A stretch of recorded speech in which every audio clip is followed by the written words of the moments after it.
Hello guys, I am again with the third lecture of atomic structure. This is my third lecture. Second lecture में वो automatically video of हो गया था, तो वो थोड़ा सा कट हो गया था, तो मैं वहीं से स्टार्ट कर रहा हूँ जहाँ से वो वीडियो ऑफ हो गया। वरना मेरी कोशिश थी कि हम सेकेंड लेक्चर में ही चैप्टर को ख़त्म करते हैं। खैर चलिए, इस लेक्चर में हम इस चैप्टर को ख़त्म करने की कोशिश करते हैं। तो मैं आपको उस लेक्चर के एंड में देखिएगा, मैंने आपको node, radial node, angular node, total node और पीक निकालने के बारे में बताया था with the respect of S. इसके बाद मुझे पीओडी बताना था। तो देखिए, पीओडी को बताने के लिए मैंने एक बार एक्सेस खींच लिया है। मान लीजिए एक्स एक्सेस है तो ये माइनस एफ एक्सेस होगा, ये वाई है तो ये माइनस वाई एक्सेस होगा, अगर मैंने जेड माना है तो ये माइनस जेड एक्सेस होगा। इस बात का झगड़ा मत करिएगा कि सर आपने इसे एक्स क्यों माना, इसे वाई क्यों माना। मैं किसी को भी एक्स, किसी को भी वाई और किसी को भी जेड मान लेता हूँ, इसमें कोई ज़्यादा झगड़ा वाली बात नहीं है। तो मैंने कहा, अगर पी ऑर्बिटल को आप देखिए तो आपको अच्छी तरह मालूम है कि पी ऑर्बिटल डंबल शेप होती है। पी ऑर्बिटल डंबल शेप होती है। अब ये पी ऑर्बिटल डंबल शेप है, इस बात का यहाँ पर डायग्राम से इसको किस लॉजिक से जोड़ा जा सकता है। और आप देखेंगे आपकी बुकों में मेंशन है, पी ऑर्बिटल के लिए एल की वैल्यू, पी ऑर्बिटल के लिए एल की वैल्यू 1 रखी गई है। ये एल क्या होता है? ये एंगुलर नोड होता है। मैं एंगुलर नोड पिछले लेक्चर में बता चुका हूं। एंगुलर नोड का मतलब होता है जब आप न्यूक्लियस से जब क्रॉस करिए तो वहां देखना होता है इलेक्ट्रॉन डेंसिटी 0 है कि नहीं। तो ये है मेरा न्यूक्लियस मान लीजिए, और जब मैं यहां से क्रॉस करता हूं अलोंग द न्यूक्लियस तो बिल्कुल भी आपको यहां मोटा एरिया दिखाई नहीं दे रहा, मतलब यहां इलेक्ट्रॉन डेंसिटी 0 है। जबकि बाद में आपको इधर की तरफ इलेक्ट्रॉन डेंसिटी बढ़ती हुई दिखाई दे रही है, फिर इलेक्ट्रॉन डेंसिटी बढ़ती है। मतलब मैं न्यूक्लियस से जब बाहर की तरफ जाता हूं, मतलब मैं जब न्यूक्लियस से रेडियस की तरफ जाता हूं तो मुझे इलेक्ट्रॉन डेंसिटी बढ़ती हुई दिखाई देती है। पी कहां से शुरू होता है? पी पहली बार 2p में शुरू होता है। 2p में शुरू होता है। तो फिलहाल मैं अगर इस वाले डायग्राम को इस एक्सिस में दिखाऊं तो अगर मैं इसको ऐसे बना लेता हूं तो आप कहेंगे ये 2p एक्सिस है। अगर इलेक्ट्रॉन P के घर में घूम रहा है तो आपसे पूछा जाएगा कि वो किस एक्सिस पे घूम रहा है, x, y की z।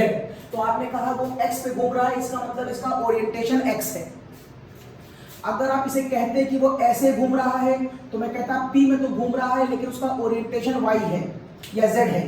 और अगर वो ऐसे घूम रहा होता तो आप कहते हैं वो घूम तो P में रहा है लेकिन उसका जो ओरिएंटेशन है वो y है। तो जिस भी एक्सिस में आपने उसे शो किया है, ये उस इलेक्ट्रॉन का उस ऑर्बिटल में ओरिएंटेशन कहलाता है। ओरिएंटेशन का मतलब होता है अराउंड द न्यूक्लियस। ओके, अब आपको ये बताना है कि क्या वजह है कि पी वाले केस में आप एल की वैल्यू हमेशा 1 रखते हैं। जैसे आपने बताया था एस के केस में एल की वैल्यू हमेशा 0 होती है, क्योंकि वहां पर around the nucleus, through the nucleus जाने पर इलेक्ट्रॉन डेंसिटी कभी 0 होती ही नहीं है। इसमें एक बार 0 मिलेगी आपको। जैसे आप अगर px एक्सेस में थ्रू न्यूक्लियस जाइए तो यहाँ इलेक्ट्रॉन डेंसिटी 0 है, x एक्सेस में जाइए तो भी 0 है, y में जाइए तो भी 0 है, z में जाइए तो सेंटर पर इलेक्ट्रॉन डेंसिटी आपको एक बार 0 मिलेगी ही, चाहे आप किसी भी ओरिएंटेशन में जाइए। तो आप रट्टा मार लीजिए कि अगर p का कोई केस बनता है तो p के केस में l की वैल्यू हमेशा 1 लिखी जाएगी, S के केस में L की वैल्यू हमेशा 0 है और P के केस में L की वैल्यू हमेशा 1 है। अब रही बात इसके डायग्राम की, अगर आप इसका डायग्राम मेंशन करना चाहें तो यहाँ पर साई स्क्वायर, आज के इस लेक्चर में आपको बता दूंगा कि साई स्क्वायर का मतलब कहाँ से आता है, और बुक में आपके यहाँ पर R को लिखा है, बताऊंगा आपको आज थोड़ी देर बाद। मान लीजिए रेडियस है। अब देखिए, मैंने आपसे पहले कहा है कि अगर आप सेंटर को मान लें तो सेंटर का मतलब है ये न्यूक्लियस है। यहाँ पर इलेक्ट्रॉन डेंसिटी एक बार 0 होगी, चाहे किसी भी एक्सिस में हो। इसलिए इस बार ये ग्राफ यहाँ से उठेगा और ऐसे चलेगा। It's like something this is the graph for 2p के अंदर एक बार नोड होता है, वो भी मैं एंगुलर नोड की बात कर रहा हूँ। थ्रू द न्यूक्लियस जाने पर इलेक्ट्रॉन डेंसिटी 0 है, इसलिए ग्राफ यहाँ से आया। अगर आप s देखिए तो s में ग्राफ मैंने ऊपर से शुरू किया था, क्योंकि वहां पर न्यूक्लियस पर इलेक्ट्रॉन डेंसिटी 0 नहीं थी और यहां पर न्यूक्लियस पर इलेक्ट्रॉन डेंसिटी 0 है। 2p मैंने कहा था पहले घर में कभी आप रेडियल नोड नहीं दिखाएंगे। जैसे S1 से शुरू होता है तो 1S में रेडियल नहीं होगा, 2S में होगा। वैसे P2 से शुरू होता है तो 2P में रेडियल नोड नहीं होगा। अब अगर 2P में रेडियल नोड नहीं होगा तो आप इस लाइन को इससे मैच नहीं, इससे लिंक नहीं करेंगे। अगर 2P में रेडियल नोड नहीं है तो लिंक नहीं करेंगे। ये डायग्राम अगर मैं 2P का मान लूं तो बताओ 3P का डायग्राम कैसा होगा। ये देखो, ये डायग्राम बन जाएगा 3P का। इसका मतलब ये होगा कि इलेक्ट्रॉन डेंसिटी यहाँ 0 है, इसका मतलब मैंने ये दिखा दिया 0 है। फिर इलेक्ट्रॉन डेंसिटी इस मोटे एरिया में बढ़ी तो मैंने दिखा दिया इलेक्ट्रॉन डेंसिटी मोटे एरिया में बढ़ी, और जैसे ही आप इस मोटे एरिया से बाहर निकलेंगे तो इलेक्ट्रॉन डेंसिटी कम होने लगेगी, और यहाँ पर आते आते इस एरिया में इलेक्ट्रॉन डेंसिटी 0 हो जाएगी। इसलिए अब आप इस वाली लाइन को, अगर मैं डायग्राम यहाँ दूसरा बना दूं तो इस वाली लाइन को अब आप यहाँ पर कुछ ऐसे मेंशन करेंगे कि यहाँ से आप ऊपर गए, इलेक्ट्रॉन डेंसिटी बढ़ी और ये देखिए कम होकर 0 हो गई और फिर बढ़ी, और अब की आप न्यू दिखाएंगे। देखिए ये इलेक्ट्रॉन डेंसिटी 0 थी, बढ़ी है इस वाले घर के लिए, फिर यहाँ इलेक्ट्रॉन डेंसिटी वापस मैंने 0 मान ली, दैट इज रेडियल नोड, और फिर इस वाले घर में इलेक्ट्रॉन डेंसिटी बढ़ गई होगी मान लीजिए। इसका मतलब है कि इलेक्ट्रॉन डेंसिटी एक बार के बाद दूसरी बार बढ़ती है तो बीच में एक खाली गैप आता है। ये मान लीजिए बीच का एक खाली गैप है और उसके बाद इलेक्ट्रॉन डेंसिटी आपको फिर मिल रही होगी। इस खाली गैप को ही हम क्या कहते हैं? इस खाली गैप को ही हम रेडियल नोड कहते हैं। न्यूक्लियस पर इलेक्ट्रॉन डेंसिटी 0 है तो उसे हम एंगुलर नोड कहते हैं, लेकिन अगर कुछ गैप के बाद आपको मिलती है तो रेडियल नोड है। आप आखिरी वाले को कभी इस लाइन से टच नहीं करेंगे। आखिरी वाले को देखिए लाइन से मैंने टच नहीं किया, तो ये डायग्राम 2P का है और ये डायग्राम किसका बना दिया मैंने? 3P का। अगर आपको 4P का बनाना है तो उसको एक बार और छुआ दीजिए और फिर ऊपर ले जाएंगे। अब क्या आप इन क्वेश्चनों में रेडियल नोड निकालने की स्थिति में आ गए हैं? हाँ, बताइए 2P में कितना रेडियल नोड होगा?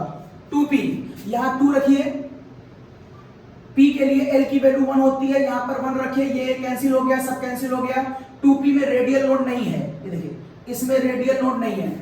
3P में रेडियल नोड बताइए, 3P में तो यहां पर 3 रखिए, यहां 1 रखिए, यहां 1 रखिए, 3 में से 1 मतलब 2 जाएगा तो एक रेडियल नोड आएगा। देखिए एक रेडियल नोड आ रहा है।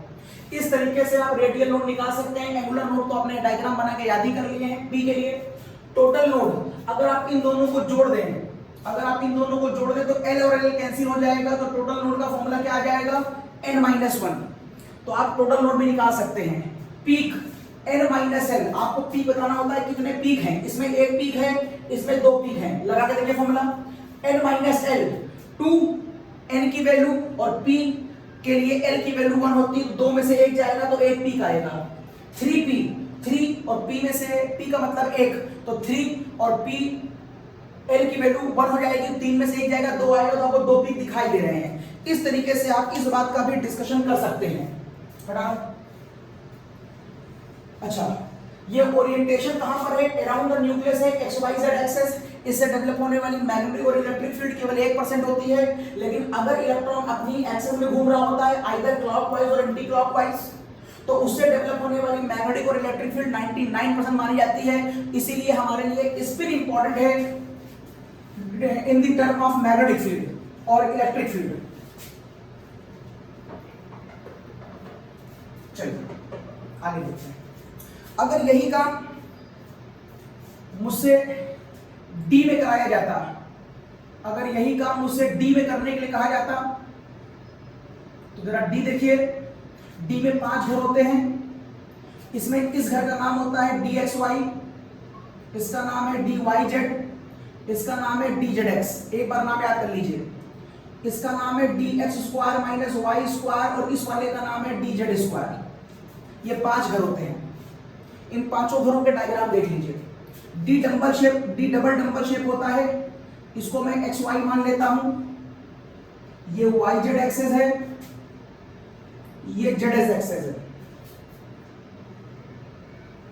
ये XY है और ये Z एक्सेस है।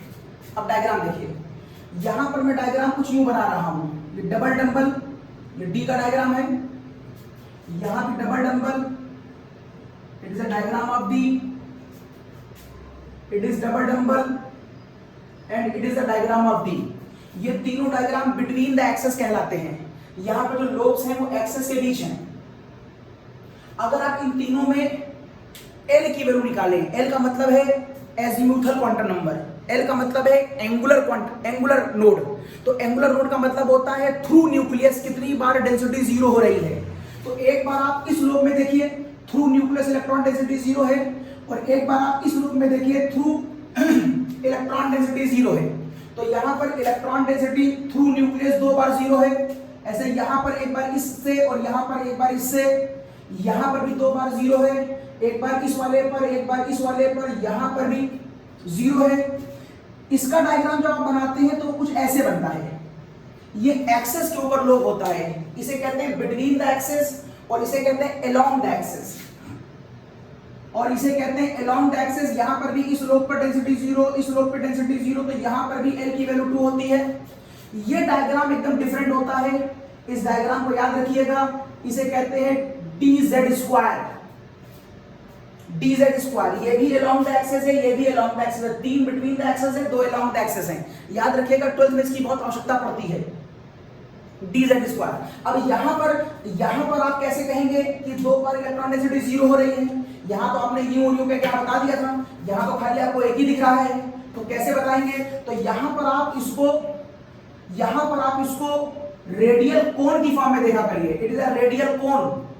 यहां पर आप इसको रेडियल एंगुलर कोन, यहां पर आप इसे एंगुलर कोन की फॉर्म में देखा करिए, और यहां पर कोन की फॉर्म में देखिए तो 2 बार इलेक्ट्रॉन डेंसिटी सेंटर से गुजरेगी, यहां भी जीरो होगी, और यहां पर भी एल की वैल्यू 2 आएगी। तो एस में एल की वैल्यू 0 होती है क्योंकि थ्रू न्यूक्लियस वहां इलेक्ट्रॉन डेंसिटी 0 नहीं होती। पी में एल की वैल्यू 1 होती है क्योंकि थ्रू न्यूक्लियस एक बार इलेक्ट्रॉन डेंसिटी 0 होती है, और डी में एल की वैल्यू 2 होती है क्योंकि यहाँ थ्रू न्यूक्लियस इलेक्ट्रॉन डेंसिटी 2 बार 0 होती है। लेकिन एफ वाले डायग्राम को मैं शो नहीं कर रहा हूं, वो बहुत कॉम्प्लिकेटेड है, उसको आप सीधे याद कर लीजिए कि वहां पर एल की वैल्यू 3 होती है। तो इस तरीके से आप एल की वैल्यू निकालना सीख गए। अब एक बात ध्यान रखिएगा, आप यहां पर इस लोकेशन को अगर देखें तो यहीं पर मैं आपको ओरिएंटेशन निकालना भी बता दे रहा हूं, सॉरी यहीं पर मैं आपको मैग्नेटिक क्वांटम नंबर निकालना भी बता दे रहा हूं। मैग्नेटिक क्वांटम नंबर मैंने आप बताए थे कि 4 क्वांटम नंबर है मेरे पास। लास्ट लेक्चर में मुझे याद नहीं कि मैंने बता दिया आपको कि नहीं बता दिया, वो एक फ्लो में बना हुआ था लेकिन फ्लो टूट गया, तो मैं चारों फिर से लिख दे रहा हूं। यहां पर मेरे पास 4 क्वांटम नंबर हैं। एक प्रिंसिपल क्वांटम नंबर, दूसरा है मेरे पास एजीम्यूथल क्वांटम नंबर, तीसरा है मेरे पास मैग्नेटिक क्वांटम नंबर, और चौथा है मेरे पास स्पिन क्वांटम नंबर। शुरू के ये 3 क्वांटम नंबर देने वाला साइंटिस्ट कौन था? शुरू के ये 3 देने वाला साइंटिस्ट स्क्रोडिंगर था या स्क्रोडिंजर का, जबकि एक चौथा जो क्वांटम नंबर था वो स्क्रोडिंगर इक्वेशन को और डिटेल में उलेनबर्ग ने समझाया और उलेनबर्ग ने इसका आंसर निकाला। ये क्वेश्चन कई बार पूछा गया कि स्क्रोडिंगर ने कौन सी क्वांटम नंबर को फाइंड आउट नहीं किया था, तो उसने स्पिन क्वांटम नंबर को फाइंड आउट नहीं किया था। तो स्क्रोडिंगर ने प्रिंसिपल क्वांटम नंबर को n कहा, दैट इज इसको उसने शेल कहा, और उसने कहा कि इससे हम साइज निकाल सकते हैं।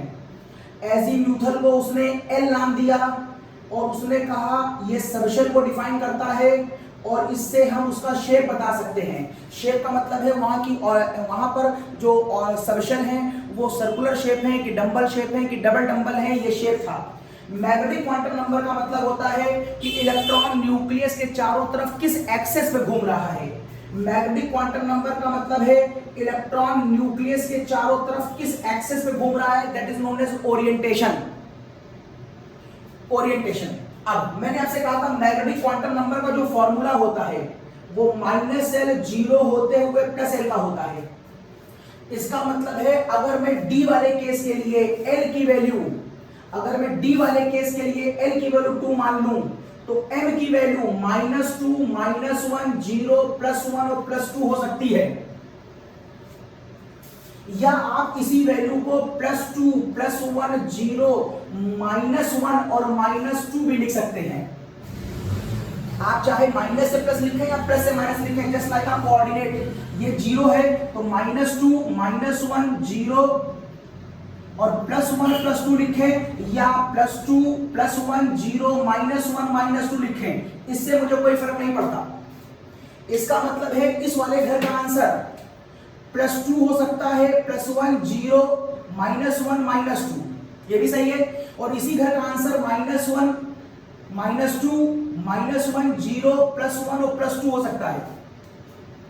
आप दोनों नाम लिख सकते हैं, नाम याद कर लीजिए। ये पहले dxy है, फिर ये dyz है, फिर ये dzx है, ये dx² -y² है, ये dz² है। इनके नाम कैसे बनाए, ये डायग्राम कैसे आए, it is not a part of chemistry, it is a part of quantum physics, वो भी मैथमेटिक्स के साथ। यहाँ पर सारा वर्क इसका मैथमेटिक्स में किया जाता है। जब आप बीएससी करते हैं और मैथमेटिक्स लेते हैं तो आपको 3rd ईयर में ये डायग्राम कैसे ड्रॉ किए गए इनका डिटेल डिस्क्रिप्शन मिलता है। मींस आपको यहाँ से लेकर जेई लेवल तक ये जानने की आवश्यकता नहीं है कि सर अलोंग द एक्सिस का डायग्राम कैसे बनाया, या ये डायग्राम सर ऐसा कैसे आया, प्रैक्टिकली करके दिखाइए। ये आपके बियॉन्ड द सिलेबस है, जेई के बियॉन्ड द सिलेबस है, तो आप इसकी चिंता मत करिएगा। मान लीजिए आपने याद कर लिया, ये नंबर भी आप एक बार याद कर लीजिए। ये dxy है, ये yz है, ये zx है, x² -y² dz²। इससे आपको एक खास बात देखने को मिलेगी, इसका नाम कभी +2 हो सकता है, कभी -2। इसका नाम भी कभी +2 है, कभी -2 है। यस, आप देखिए इसका नाम कभी +1 है, कभी -1 है, इसका नाम कभी +1 है, कभी -1 है, लेकिन इसका नाम चेंज नहीं हो रहा। इसीलिए आपसे हर बार dz² का ही क्वेश्चन पूछते हैं। वो पूछते हैं बताइए किसका ओरिएंटेशन 0 होता है। आप ध्यान रखिएगा dz² की वैल्यू फिक्स है और इसका ओरिएंटेशन हमेशा 0 होगा। ये बताया मैंने आपको d के लिए। p के साथ हमारा कोई झगड़ा नहीं है, आप p के 3 ऑर्बिटल बनाते हैं, आप किसी को कोई भी नाम दे दीजिए, मुझे कोई फर्क नहीं पड़ता। ये मेरे पास p है, अब आप इसे px कहिए, ये py है, ये pz है, या आप इसे pz कहिए, इसे py कहिए, इसे px कहिए, मुझे इससे कोई फर्क नहीं पड़ता। ये -1 है, ये 0 है, ये +1 है, या ये +1 है, ये 0 है, ये -1 है, मुझे इससे कोई फर्क नहीं पड़ता। तो यहाँ कोई झगड़ा नहीं है, बस यहाँ पर आपको dz वाले को ध्यान रखना पड़ेगा। चलिए, तो मैंने बता दिया आपको सभी केसों में L की वैल्यू के बारे में। अब जब L की वैल्यू मिल गई तो अब क्वेश्चन आ सकता है कि मुझे सोडियम 11 के आखिरी इलेक्ट्रॉनों के चारों क्वांटम नंबर निकाल के बताइए। तो सबसे पहले सोडियम 11, तो आपको अब एसपीडीएफ लिखना आ चुका है, 1s2 2s2 2p6 3s2, ये सोडियम 11। इसके आखिरी इलेक्ट्रॉनों के चारों क्वांटम नंबर, आखिरी इलेक्ट्रॉन s में बैठा हुआ है। आप इस इलेक्ट्रॉन को ऊपर भी दिखा सकते हैं और नीचे भी दिखा सकते हैं। मैंने ट्रेडिशनली ऊपर दिखा दिया, बुक में ऊपर लिखा हुआ है। तो प्रिंसिपल क्वांटम नंबर n की वैल्यू कितनी है, 3 है, और l की वैल्यू s के लिए कितनी होती है, 0। आपकी बुक में मेंशन नहीं है कि 0 क्यों होती है, मैंने आपको बता दिया है कि 0 क्यों आती है। अगर l 0 है तो बोलो m क्या होगा, m भी 0 होगा, क्योंकि m का फॉर्मूला होता है -l 0 + l। अब तुम यहाँ 0 वैल्यू पुट करोगे l की, -0 + 0 मतलब 0, और एक इलेक्ट्रॉन ऊपर जा रहा है तो इसका स्पिन क्वांटम नंबर, वैसे ट्रेडिशनली मुझे +½ लिखना चाहिए, लेकिन सच्चाई ये है कि ऊपर वाले को आप प्लस ही बोल सकते हो, माइनस ही बोल सकते हो। इसीलिए ज्यादातर किताबों में से ±1/2 बोल दिया गया है। एक स्क्रीनशॉट लीजिए इसका। ओके, इसके बाद आपके पास मान लीजिए इस शिव शंकर तिवारी VCR में फेको नहीं कॉपर और जिंक, आपको ये पोएम याद है, और ये 21 से लेकर 30 तक के एटॉमिक नंबर है, और क्वेश्चन एग्जाम में आ गया Fe। क्वेश्चन आ गया एग्जाम में, बताओ Fe के आखिरी इलेक्ट्रॉनों के चारों क्वांटम नंबर। तो आप कहेंगे Fe का मतलब 1s2 2s2 2p6 3s2 3p6 4s2 3d6। ये आफबाउ की जो मैंने टेबल बनाई थी स्पाइरल वाली, वहां से मैंने लिख लिया। आखिरी इलेक्ट्रॉन में कहां दिखाई दे रहा है, आखिरी इलेक्ट्रॉन इन 6 में से कोई एक होगा। चलो इन 6 में से इसका डायग्राम फिल कर दो। मुझे अच्छी तरह मालूम है ये 5 लोग हैं, इनके घर आपको नाम क्या मालूम है, ये dxy है, dyz है, dzx है, dx² -y² है, ये dz² है। तो कम से कम मैं dz² को मेंशन कर दे रहा हूं, इसका नाम dx² -y² है। ओके, अब मैंने कहा इलेक्ट्रॉन भरो, 6 भरने हैं, तो 1 2 3 4 5। किस साइंटिस्ट का यहां पर मैं रूल लगा रहा हूं, इसे कहते हैं हुन्स का rule. Hund's maximum multiplicity, Hund's अपने इस रूल में कहता है कि आप किसी भी सबशेल में पेयरिंग तब तक नहीं कर सकते जब तक हर घर में एक एक इलेक्ट्रॉन ना पहुंच जाए। According to this rule you can not pair up the electron until all the orbitals have one electron. इसका मतलब है आप ऐसा नहीं कर सकते थे कि आप पहले यूं कर दें, ऐसा नहीं कर सकते थे 3d6, आप ऐसे नहीं भर सकते थे, इट इज रॉन्ग। हुन्स का रूल कहता है कि you can not pair the electron until all the orbitals have one electron having same spin।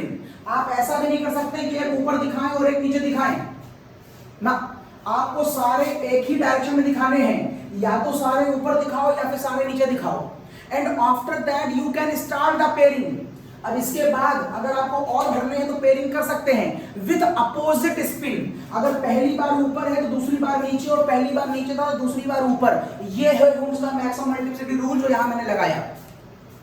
अब आपसे कहा गया सारे क्वांटम नंबर बताओ, तो n का ये जो आखिरी इलेक्ट्रॉन है, ये वाला इलेक्ट्रॉन, ये आखिरी इलेक्ट्रॉन है, ये आखिरी 3d6 में है और 3 शेल नंबर है, और प्रिंसिपल क्वांटम नंबर इसकी शेल बताता है, प्रिंसिपल क्वांटम नंबर शेल बताता है, और एजीम्यूथल क्वांटम नंबर सबशेल बताता है, दैट इज d।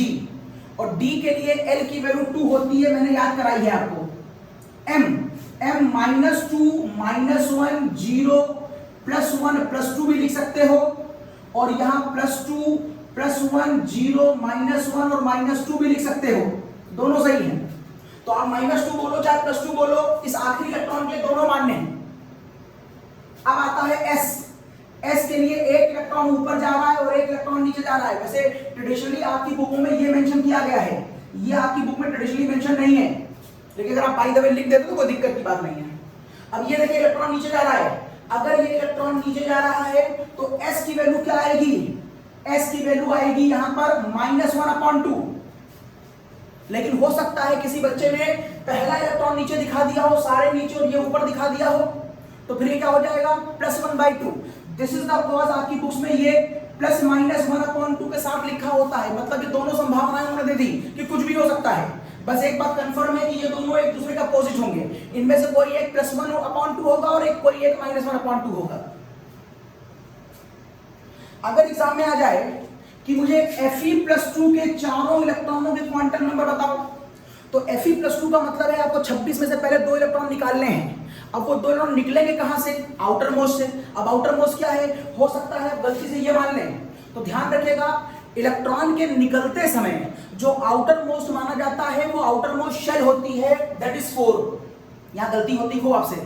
जब आपको इलेक्ट्रॉन बाहर निकालने होंगे, एटम से बाहर फेंकने होंगे, तब आप इसको आउटर मोस्ट मानेंगे, और जब आपको क्वांटम नंबर निकालना होगा उस समय आपसे मैं कहूं कि आखिरी इलेक्ट्रॉन का क्वांटम नंबर तो वो 3d6 होगा। तो दो अलग अलग बातें कंफ्यूज ना करिएगा। क्वांटम नंबर वाले क्वेश्चन में इसको आप मानेंगे आउटर मोस्ट, क्योंकि क्वांटम नंबर में हमें सारी चीजें देखनी होती हैं, और जब वो इलेक्ट्रॉन को बाहर निकालने की बात करेगा तो आप आउटर मोस्ट शेल से निकालेंगे। तो अगर आपको 2 इलेक्ट्रॉन निकालने हैं तो ये 2 इलेक्ट्रॉन निकल जाएंगे और ये हो जाएगा 4s0। अब आखिरी इलेक्ट्रॉन अभी भी यही है, इसका मतलब Fe+2 के केस में भी यही आंसर आएगा। तो कभी कभी इलेक्ट्रॉन के निकल जाने से आंसर में तब्दीली होगी और कभी कभी नहीं भी होगी, तो फिलहाल ये केस बनता है। तो ये क्वांटम नंबर को निकालने की मैंने प्रैक्टिस कराई, हुन्स का रूल बता दिया। अब यहाँ एक रूल और लगता है जिसका नाम है पाउली एक्सक्लूशन प्रिंसिपल। क्या कहता है पाउली अपने रूल में? पाउली कहता है it is not possible that all 4 quantum numbers are same। Pauli कहता है, it is Pauli exclusion principle, according to him it is not possible, it is not possible to contain all 4 quantum numbers have same value of any 2 electron of same atom। वो कहता है किसी एक atom के किन्हीं 2 इलेक्ट्रॉनों के चारों क्वांटम नंबर सेम नहीं हो सकते। बिल्कुल होने भी नहीं चाहिए। क्वांटम नंबर क्या है? एक्चुअली में क्वांटम नंबर है कि न्यूक्लियस के चारों तरफ इलेक्ट्रॉन एग्जैक्टली कहां पर बैठा है, उसकी एनर्जी क्या है, उसका स्पिन क्या है, एग्जैक्टली उसकी बारीक लोकेशन, उसकी बारीकियों के बारे में बताता है। और किन्हीं दो इलेक्ट्रॉनों के लिए सारी प्रॉपर्टियां बारीकियों के साथ सेम हो जाए, ये कैसे हो सकता है? फॉर एग्जांपल, अगर इस घर में दो लोग रहते हैं, मैं और मेरी वाइफ, तो दोनों एक साथ एक ही समय पर एक जगह पर नहीं हो सकते। अगर मैं यहां खड़ा हूं तो वो यहां नहीं हो सकते। इसका मतलब ट्राई डायमेंशन पर इस घर में किन्हीं दो लोगों की लोकेशन सेम नहीं हो सकती। यही यहां पर भी होता है, किन्हीं दो इलेक्ट्रॉनों की ट्राई डायमेंशन पर लोकेशन डिट्टो सेम हो, ये नहीं हो सकता। This is the cause. अगर आप इस वाले केस से और इस वाले केस से क्वांटम नंबर निकालें, तो मान लीजिए यहां पर ये दो इलेक्ट्रॉन हैं और मान लीजिए यहां पर भी दो इलेक्ट्रॉन हैं। आप यहां पर भी ऊपर जाने वाले और यहां पर भी ऊपर जाने वाले इलेक्ट्रॉन का क्वांटम नंबर निकालिए, तो आप पाएंगे यहां पर इसका क्वांटम नंबर 1 है, जबकि यहां पर इसका शेल नंबर 2 है। यहां पर L आएगा तो ये भी S में है, ये भी S में है। अगर L S हो गया तो M भी 0 हो जाएगा। और दोनों इलेक्ट्रॉन ऊपर जा रहे हैं, चलो मैं दोनों को प्लस हाफ मान ले रहा हूं। आप एक चीज देखिए, ये 3 सिमिलर आ रहे हैं, लेकिन ये वाला सिमिलर नहीं आ रहा है। किसी एक एटम के किन्हीं दो इलेक्ट्रॉनों के चारों क्वांटम नंबर सेम नहीं हो सकते। अगर आप केवल इन्हीं दोनों के दोनों इलेक्ट्रॉनों के क्वांटम नंबर कंपेयर करें तो एक इलेक्ट्रॉन के सब कुछ लिख चुके हो, चलो इस वाले इलेक्ट्रॉन के बताओ, तो आप कहोगे सर ये है तो n बराबर 2 के लिए ही, बस नीचे है L बराबर 0 हो जाएगा, m बराबर 0 हो जाएगा, और S जहां प्लस हाफ है वो क्या हो जाएगा? माइनस हाफ हो जाएगा। आप किसी एक एटम के किन्हीं भी दो इलेक्ट्रॉनों के चारों क्वांटम नंबर सेम नहीं कर सकते। ये पाउली का एक्सक्लूजन प्रिंसिपल कहता है। इसके बाद आता है n+l रूल। ये क्या कहता है आप देखते हैं, n+l रूल। ये भी एग्जाम में आपसे खूब पूछा गया है, अच्छी तरह इसकी प्रैक्टिस करिएगा।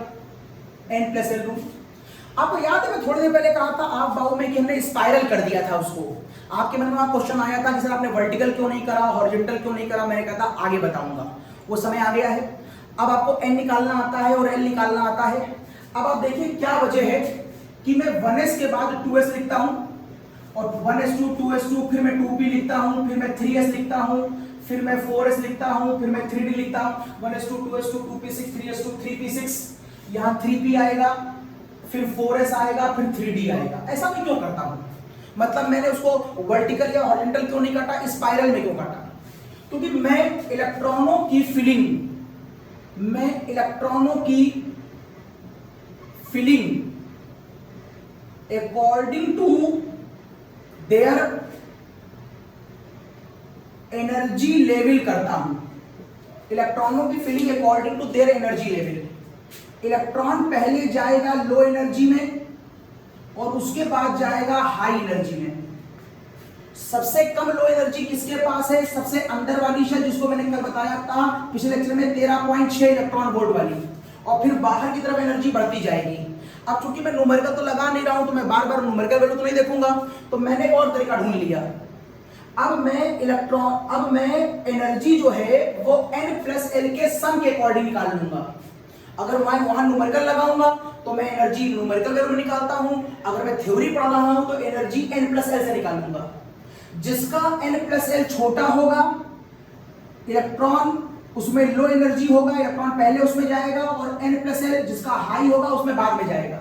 चेक करिए, अगर मैं आपसे कहूं 1s 2s 2p 3s और 3p, इन सबका n निकाल लो, l निकाल लो, और फिर इन सबका n+l निकाल लो, तो 1s में 1 यहां पर आएगा, 2 यहां पर आएगा, 2 यहां पर है 3 और यहां पर है 3, और इसके बाद 1s 2p6, फिर है 2p के बाद 4s, यहां पर 4, और फिर 3d है, यहां पर 3। मैंने सभी केसेस में n के नंबर लिख दिए हैं। n मतलब शेल नंबर। l आइए, s में 0, s में 0, p में 1, s में 0, p में 1, s में 0, p में, d में 2, ये l के नंबर आ गए। सम करिए, इन दोनों को जोड़ देंगे तो 1 आएगा, 2 आएगा, 3 आएगा, 3 आएगा, 4 आएगा, 5 आएगा। सबसे कम n+l किसमें आ रहा है? इसमें। इसीलिए सबसे पहले इलेक्ट्रॉन इस घर में जाएगा, मतलब इस घर में इलेक्ट्रॉन पहले जाएगा। उसके बाद इलेक्ट्रॉन में n+l इसका बड़ा है, इलेक्ट्रॉन इसमें जाएगा। उसके बाद n+l इसका और बड़ा है तो इलेक्ट्रॉन उसके बाद में इसमें जाएगा। अब देखिए यहाँ दोनों के n+l सेम आ गए, तो यहाँ कंफ्यूजन है कि अब कहाँ जाएगा। तो लॉ कहता है कि अगर किसी दो घरों के n+l सेम हो जाएं तो इलेक्ट्रॉन पहले उस घर में जाएगा जहां पर n की वैल्यू छोटी है। अगर n+l सेम आ रहा है तो इलेक्ट्रॉन पहले वहां जाएगा जहां n की वैल्यू छोटी है। फिर देखिए n+l बड़ा हो गया, फिर देखिए n+l यहां पर फिर बराबर हो गया। अब क्या करें, देखो किसमें n छोटा है, इसमें n4 है, इसमें n3 है, इसलिए इलेक्ट्रॉन पहले यहां जाएगा। फिर यहां पर 5 आ गया तो यहां कोई दिक्कत नहीं है, तो ये n+l है। इसी की वजह से मैंने वहां पर अफबाउ रूल में स्पाइरल किया था, देख लीजिए एक बार। ओके, नाउ n+l के बाद पाउली हो गया, हुंड हो गया, एक आता है सिमेट्री रूल। सारी सिमेट्री रूल क्या होता है, एक आता है सिमेट्री रूल या इसी को आप कह सकते हैं स्टेबिलिटी रूल। सब जब कोई चीज सिमेट्रिकल होती है तो आपको मालूम है कि वो हमेशा स्टेबल होती है। सिमेट्रिकल का मतलब है एक प्रॉपर अरेंजमेंट। अगर आप कोई भी काम सिमेट्रिकल वे में करते तो काम अच्छा होता है, अगर आप ऐसे ही करते बिना प्लानिंग के तो काम खराब होता है। ये समान जीवन की बात है, यहां पर भी लग सकती है। आपने घर में अपनी बुकशेल्फ की तरफ देखिए, वहां पर सारी बुकें लाइन से प्रॉपर वे में लगी होंगी। अगर लाइन से प्रॉपर वे में लगी तो मैं कहूंगा सिमेट्रिकल अरेंजमेंट है। और उस सिमेट्रिकल अरेंजमेंट की स्टेबिलिटी चेक कर लीजिए आप सामान्य जीवन में। किसी छोटे बच्चे से कहिए, अपने छोटे भाई बहन से कि एक किताब निकाल के ले आओ। अगर उसके हाथ में ज्यादा मसल्स पावर बहुत मजबूत नहीं है, भाई बहुत छोटा है 6-7 साल का, तो उसके लिए किसी एक किताब को वहां से निकालना बहुत मुश्किल होगा, क्योंकि वो सारे के सारे बहुत आपस में चिपकी हुई लगी हैं। अगर सिमेट्रिकल किताबें लगी होंगी तो निकाल पाना बड़ा मुश्किल होगा, मतलब स्टेबिलिटी है वहां पर। समान जीवन की बात से जोड़ के समझा दे रहा हूं। लेकिन अगर ऐसे अगलम बगलम किताबें पढ़ी हैं और किसी छोटे भाई से कोई किताब ले आओ तो नीचे किताब को घसीटेगा, ऊपर से 6-7 किताबें बाहर आ जाएंगी। इसका मतलब है वहां पर सिमेट्री नहीं थी, तो वहां पर स्टेबिलिटी भी नहीं थी। इस लॉजिक को मैं अगर यहां लगाऊं तो आप कहेंगे कि किसी भी ऑर्बिटल में सिमेट्री दो तरीके से मिल सकती है, या तो वो हाफ फिल हो और या फिर वो फुल फिल हो। अगर ये हाफ फिल है और ये फुल फिल है तो मैं अगर आपसे कहूं कि यहां भी सिमेट्री है, यहां भी सिमेट्री है, तो आपको खास समझ में नहीं आएगा। आगे देखिए, अगर मैं ये कहूं तो ये अनसिमेट्रिकल है, क्योंकि ये घर किसी और तरीके का है, ये घर किसी और तरीके का है। अब अभी भी अनसिमेट्रिकल है, अब ये सिमेट्रिकल हो गया। लेकिन इस सिमेट्री में इसके अंदर हाफ फिल नेचर दिखाई दे रहा है, और ये हाफ फिल नेचर इस समय अपनी 99% स्टेबिलिटी को डिफाइन करता है। अगर आप यही घटना यहां देखें तो ये अनसिमेट्रिकल है, ये अनसिमेट्रिकल है, ये सिमेट्रिकल हो गया, लेकिन एक इलेक्ट्रॉन और डालते ही ये फिर से अनसिमेट्रिकल हो जाएगा। इसकी स्टेबिलिटी 99 से गिरकर लगभग ऐसे मान लो 50-60%, 70% रह जाएगी। और जैसे ही इसके अंदर मैं फिर से एक इलेक्ट्रॉन बढ़ाता हूं, इसकी स्टेबिलिटी फिर बढ़ती है, क्योंकि वो सिमेट्री की तरफ जा रहा है। और जैसे मैं एक इलेक्ट्रॉन और बढ़ाऊंगा, अब ये हो जाएगा फुल फिल, और जैसे ही ये फुल फिल हो जाएगा इसकी स्टेबिलिटी 100% आएगी। तो ये एक सिमेट्रिकल रीजन है जो समान जीवन में भी दिखता है, जिसको मैंने यहाँ पे फॉलो किया। अगर सिमेट्री है तो स्टेबिलिटी अच्छी होगी। सिमेट्री दो तरीके से होगी, या तो हाफ फिल या फुल फिल। अब देखो ये हाफ फिल है इसलिए सिमेट्रिकल है, ये फुल फिल है इसलिए सिमेट्रिकल है। तो बताओ डी में क्या होगा? डी में अगर D5 होगा या फिर D10 होगा, तो बोलो F में क्या होगा? F में F7 होगा या F14 होगा। ये सिमेट्रिकल केसेस की कंडीशंस है। इन केसों में एटम एक्स्ट्रा हाईली स्टेबल होता है। अब अगर आपको ये बात याद है तो एग्जाम में क्वेश्चन आएगा कि क्रोमियम का इलेक्ट्रॉनिक कॉन्फ़िगरेशन लिखो, या एग्जाम में आएगा कॉपर का इलेक्ट्रॉनिक कॉन्फ़िगरेशन लिखो। ये दो क्वेश्चन एग्जाम में खूब आते हैं, क्योंकि इन दोनों के ऊपर ये लॉजिक लगता है। जरा क्रोमियम लगा के देखिए, क्रोमियम 24 होता है, भर के देखिए 1s2, 2s2, 2p6, 3s2, 3p6, 4s2, 3d4। ये आ गया क्रोमियम। देखिए ये फुलफिल है, फुलफिल है, फुलफिल है, फुलफिल है, फुलफिल है, फुलफिल है। इसका मतलब है यहां तक के सारे घर एकदम हाईली स्टेबल हैं। लेकिन ये देखिए 3d4 है, 3d4 का मतलब है ना हाफ फिल है ना फुलफिल है, तो ये अनस्टेबल है। तो एक काम करिए समझने के लिए, इस 4s2 को भी मैं नीचे लिख देता हूं, लिखे तो साथ ही हैं, लेकिन मैं समझाने कैसे लिख देता हूं। 4:3 3d4। अब ये कह रहा है कि मैं फुलफिल हूं, मतलब मैं हाईली स्टेबल हूं, मेरी स्टेबिलिटी 100% है। और ये कह रहा है कि मैं ना हाफ फिल हूं ना फुलफिल हूं, और मेरी स्टेबिलिटी मान लो 60-70% है। तो ये अपने पीछे वाले से कहता है कि अगर तुम अपना एक इलेक्ट्रॉन मुझको दे दो तो मेरी स्टेबिलिटी मैनेज हो सकती है। ये अपने पीछे वाले से कहता है कि अगर तुम अपना एक इलेक्ट्रॉन मुझको दे दो तो मेरी स्टेबिलिटी आ जाएगी। लेकिन हम किसी को दान तभी करते हैं जब हम ये देख लें कि मुझे कोई नुकसान तो नहीं हो रहा है। अगर मेरे 1 रुपए देने से, मेरे 1 रुपए के नुकसान से किसी के 1 लाख का फायदा हो रहा है तो भी हम अपना वो नुकसान सह लेते हैं। चलो मेरा 1 रुपए जा रहा है, अगले का बहुत बड़ा फायदा हो रहा है। लेकिन हम अपना बहुत बड़ा नुकसान करें अगले के फायदे के लिए, ऐसा सामान्य जीवन में नहीं होता। तो यहां पर भी नहीं होगा, केमिस्ट्री का सामान्य जीवन। अब देखिए, अगर यहां से आप 1 इलेक्ट्रॉन इसको दे दें तो ऐसा करने के बाद इसके पास जो फुलफिल था वो हाफ फिल हो गया। स्टेबिलिटी जो 100 थी वो कितनी हो गई? 99%। आपको निकालने की आवश्यकता नहीं है कि स्टेबिलिटी 100 कैसे आ रही है, 99 कैसे आ रही है, एक्सपेरिमेंटल डाटा है। अब यहां पर आप आएंगे तो आप देखेंगे कि यहां पर ये हो गया कुछ इस तरीके का, और ऐसा करते ही देखिए ये हाफ फिल हो गया, और हाफ फिल में इसकी स्टेबिलिटी भी कितनी होती है? 99। This is the cause exam में अगर कॉपर का इलेक्ट्रॉनिक कॉन्फ़िगरेशन आएगा और आपने अगर 3d4 लिख दिया तो ये गलत माना जाएगा। आपको आखिरी में लिखना है 4s1 3d5, यहां तक सेव रहेगा, उसके बाद ये आपको नहीं लिखना है। आप इस एक्सेप्शन केस के लॉजिक को लगाते हुए ये आंसर लिखेंगे। जो पहली बार इलेक्ट्रॉनिक कॉन्फ़िगरेशन है उसे कहते हैं वो ग्राउंड स्टेट का इलेक्ट्रॉनिक कॉन्फ़िगरेशन है, और फिर इलेक्ट्रॉन की जंपिंग के बाद जो आप कॉन्फ्यूजन दिखा रहे हैं वो एक्साइटेड स्टेट है। तो एग्जाम में वो कॉपर को ग्राउंड में पूछ रहा है कि एक्साइटेड में पूछ रहा है, ये भी देख लीजिएगा। चलिए यहां पर आएंगे। अगर मैं यहां पर कॉपर की बात करूं और कॉपर का इलेक्ट्रॉनिक कॉन्फ़िगरेशन लिख के दिखाऊं तो कॉपर का electron 29 1s2 2s2 2p6 3s2 3p6 4s2 3d9, ये है कॉपर। देखिए यहां से लेकर यहां तक सब फुलफिल है, 100% स्टेबिलिटी है, और ये ना हाफ फिल है ना फुलफिल है, तो इसकी स्टेबिलिटी हो जाएगी 60-70%। इसको ओपन कर लीजिए। अब इसके पास ये फिगर दिखाई दे रही है और इसके पास अब आपको कुछ ऐसी फिगर दिखाई दे रही है, 1 2 3 4 5 6 7 8 9। इसकी स्टेबिलिटी 100% है, इसकी स्टेबिलिटी मान लीजिए 70% है, मान लिया मैंने। इसकी स्टेबिलिटी मुझे एग्जैक्टली क्लियर नहीं है, मान लेते हैं, लेकिन हाफ फिल और फुल फिल की कंफर्म है 99 और 100%। अब ये कहता है कि अगर तुम मुझे अपना 1 रुपया दे दो तो मुझे बहुत फायदा होने वाला है।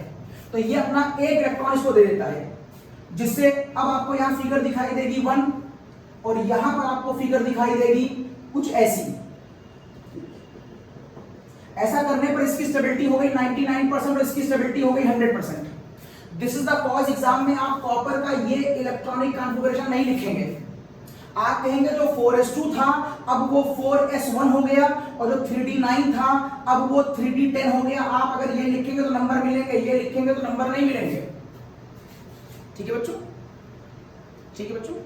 तो ये बता दिया मैंने आपको इलेक्ट्रॉनिक कॉन्फ़िगरेशन के बारे में। तो यहां पर केमिस्ट्री का पार्ट एटॉमिक स्ट्रक्चर का काफी कुछ खत्म होता है, और एक बार हम फिर चलेंगे एटॉमिक स्ट्रक्चर के फिजिकल पार्ट की तरफ, जो मैंने वहां पर छोड़ दिया था। मैंने आपको फिजिकल, ये पूरा फिजिकल पार्ट लिखा था जहां पर मैंने कर्पस्कुलर थ्योरी बता दी थी, क्लार्क मैक्सवेल के बारे में बता दिया था। लेकिन क्लार्क मैक्सवेल में 2 चीजें आपको रेड पेन से मैंने लिखी हैं, ब्लैक बॉडी और फोटो इलेक्ट्रिक इफेक्ट। ये 2 चीजें क्लार्क मैक्सवेल की थ्योरी को परेशान कर रही थी। मेरा एक जनरल चैप्टर केमिस्ट्री का खत्म हो गया है, लेकिन अब मैं इस वाले पार्ट को आपको एक्सप्लेन करने जा रहा हूं, इस वाले पार्ट। चलिए, तो मैं आपसे कहूंगा कि आप जान लीजिए पहले ब्लैक बॉडी क्या होता है। एक होता है black body experiment. Black body black colour की हो ये कोई जरूरी नहीं है, ये कोई जरूरी नहीं है। आप ब्लैक बॉडी के डिफरेंस समझिए। 100% ब्लैक बॉडी वो होता है सबसे अच्छा perfect black body. Perfect black body वो होता है लाइक सन, जो जितने तरह की वेव संभव हैं in your spectrum, all spectrum should emitted by the source. अगर किसी सोर्स के थ्रू जितने भी स्पेक्ट्रम संभव हैं, जो बताया था मैंने आपको, रेडियो मिर्ची कहे आई लव यू, वो मैंने एग्जाम्पल आपको दिया था समझा याद करने के लिए। रेडियो मिर्ची आई लव यू, किससे आई लव यू उसने कहा था? I love you xerox gun, कसम से, ये उसने पोएम बनाई थी। अगर आपको वो सारे कॉस्मिक, अल्फा, बीटा, गामा और X rays, UV, ultraviolet, infrared, जितनी भी रेज हैं, अगर वो सारी की सारी कहीं से डेवलप होती हैं तो हम कहेंगे वो perfect black body of emission कर रहा है। परफेक्ट ब्लैक बॉडी में इमिशन शो कर रहा है। लेकिन अगर कोई ऐसी चीज है जो सूरज से आने वाली, या आप ये कहें कि कहीं से भी आने वाली सारी लाइट को, सारे स्पेक्ट्रम को एब्जॉर्ब कर ले रहा है, सपोज करिए यहां पर मैंने सूरज लगा दिया, ये सब कुछ भेज रहा है सारी, तो ये परफेक्ट है, ब्लैक बॉडी का इमिशन कर रहा है। और यहां मान लेता हूं मैं कार्बन पार्टिकल है, carbon, and carbon is also a very, carbon black carbon है, and black carbon is a very good nature of absorption. तो ये लगभग सारे वेव का एब्जॉर्प्शन कर लेता है, सारा ना कहूं तो 99% कर लेता है। फिर भी मैं इसे बहुत अच्छा ब्लैक बॉडी का एग्जाम्पल मानूंगा। It is again a perfect example of black body in the term of absorption. तो ब्लैक बॉडी का मतलब समझ लीजिए आप, ब्लैक बॉडी परफेक्ट तब होगी जब या तो वो सारे जितनी भी वेव संभव है सबको इमिट कर रहा हो, या फिर कोई सबको एब्जॉर्ब कर रहा हो, ये ब्लैक बॉडी कहलाता है। ओके, ब्लैक बॉडी के केस में एक एक्सपेरिमेंट करके ये देखा गया कि अगर मैं इस तरह का एक सर्किल बनाऊं और उसमें मैं एक पिन होल बना लूं, और उसमें मैं एक पिन होल बना लूं, इज समथिंग लाइक दिस, मैंने एक पिन होल बना लिया, और ये अंदर कार्बन की मैंने इसके ऊपर एक लेयर भी लगा रखी है, बिकॉज कार्बन जो ब्लैक कोटिंग है that have a tendency to absorb the wavelength. तो मैं अगर इसके अंदर अब यहां से कोई रे डालता हूं, यहां से, तो मैं देखता हूं ये सिस्टम लगभग आने वाली सारी वेव को पूरा का पूरा एब्जॉर्ब कर लेता है। एक बार टक्कर होगी तो ब्लैक कार्बन 99% एब्जॉर्ब कर लेता है, आने वाले का 99, जो 1% बच गया वो यहां टकराएगा, उसका 99% यहां पर एब्जॉर्ब हो जाएगा, जो बच गया वो यहां टकराएगा, उसका 99 यहां एब्जॉर्ब हो जाएगा। ऐसे बार बार टक्कर करते करते लगभग सारी की सारी रेज इसके अंदर एब्जॉर्ब हो जाती हैं। तो ये सिस्टम आने वाली रे के लिए बहुत अच्छा ब्लैक बॉडी का एग्जाम्पल बनता है। वैसे मैं ये नहीं कहता कि दुनिया का कोई भी एग्जाम्पल 100% ब्लैक बॉडी का एग्जाम्पल बन सकता है in the term of absorption. Sun तो अच्छा एग्जाम्पल है ही इमिशन के लिए। एब्जॉर्प्शन कई बार हम ब्लैक बॉडी को रेंज वाइज बोलते हैं। मान लो ये पेन है और मैंने कह दिया ये पेन एक ब्लैक बॉडी की तरह काम कर रहा है, लेकिन केवल 100 नैनोमीटर से लेकर के 500 नैनोमीटर के लिए, इतने नैनोमीटर की अच्छी ब्लैक बॉडी है, उसके बाद ये अच्छी ब्लैक बॉडी नहीं है। तो हम ऐसा भी कह सकते हैं कि कोई ऑब्जेक्ट अलग अलग रेंज के लिए भी एक अच्छा ब्लैक बॉडी की तरह काम कर रहा हो, यह भी हो सकता है। अब चूंकि इसके अंदर हीट, इसके अंदर चूंकि एनर्जी एब्जॉर्ब हो रही है, इसके अंदर एनर्जी एब्जॉर्ब हो रही है, जिससे इस सिस्टम का एनर्जी लेवल बढ़ रहा होगा, और अगर इस सिस्टम का एनर्जी लेवल बढ़ रहा होगा तो ऑब्वियसली सिस्टम का टेंपरेचर बढ़ रहा होगा।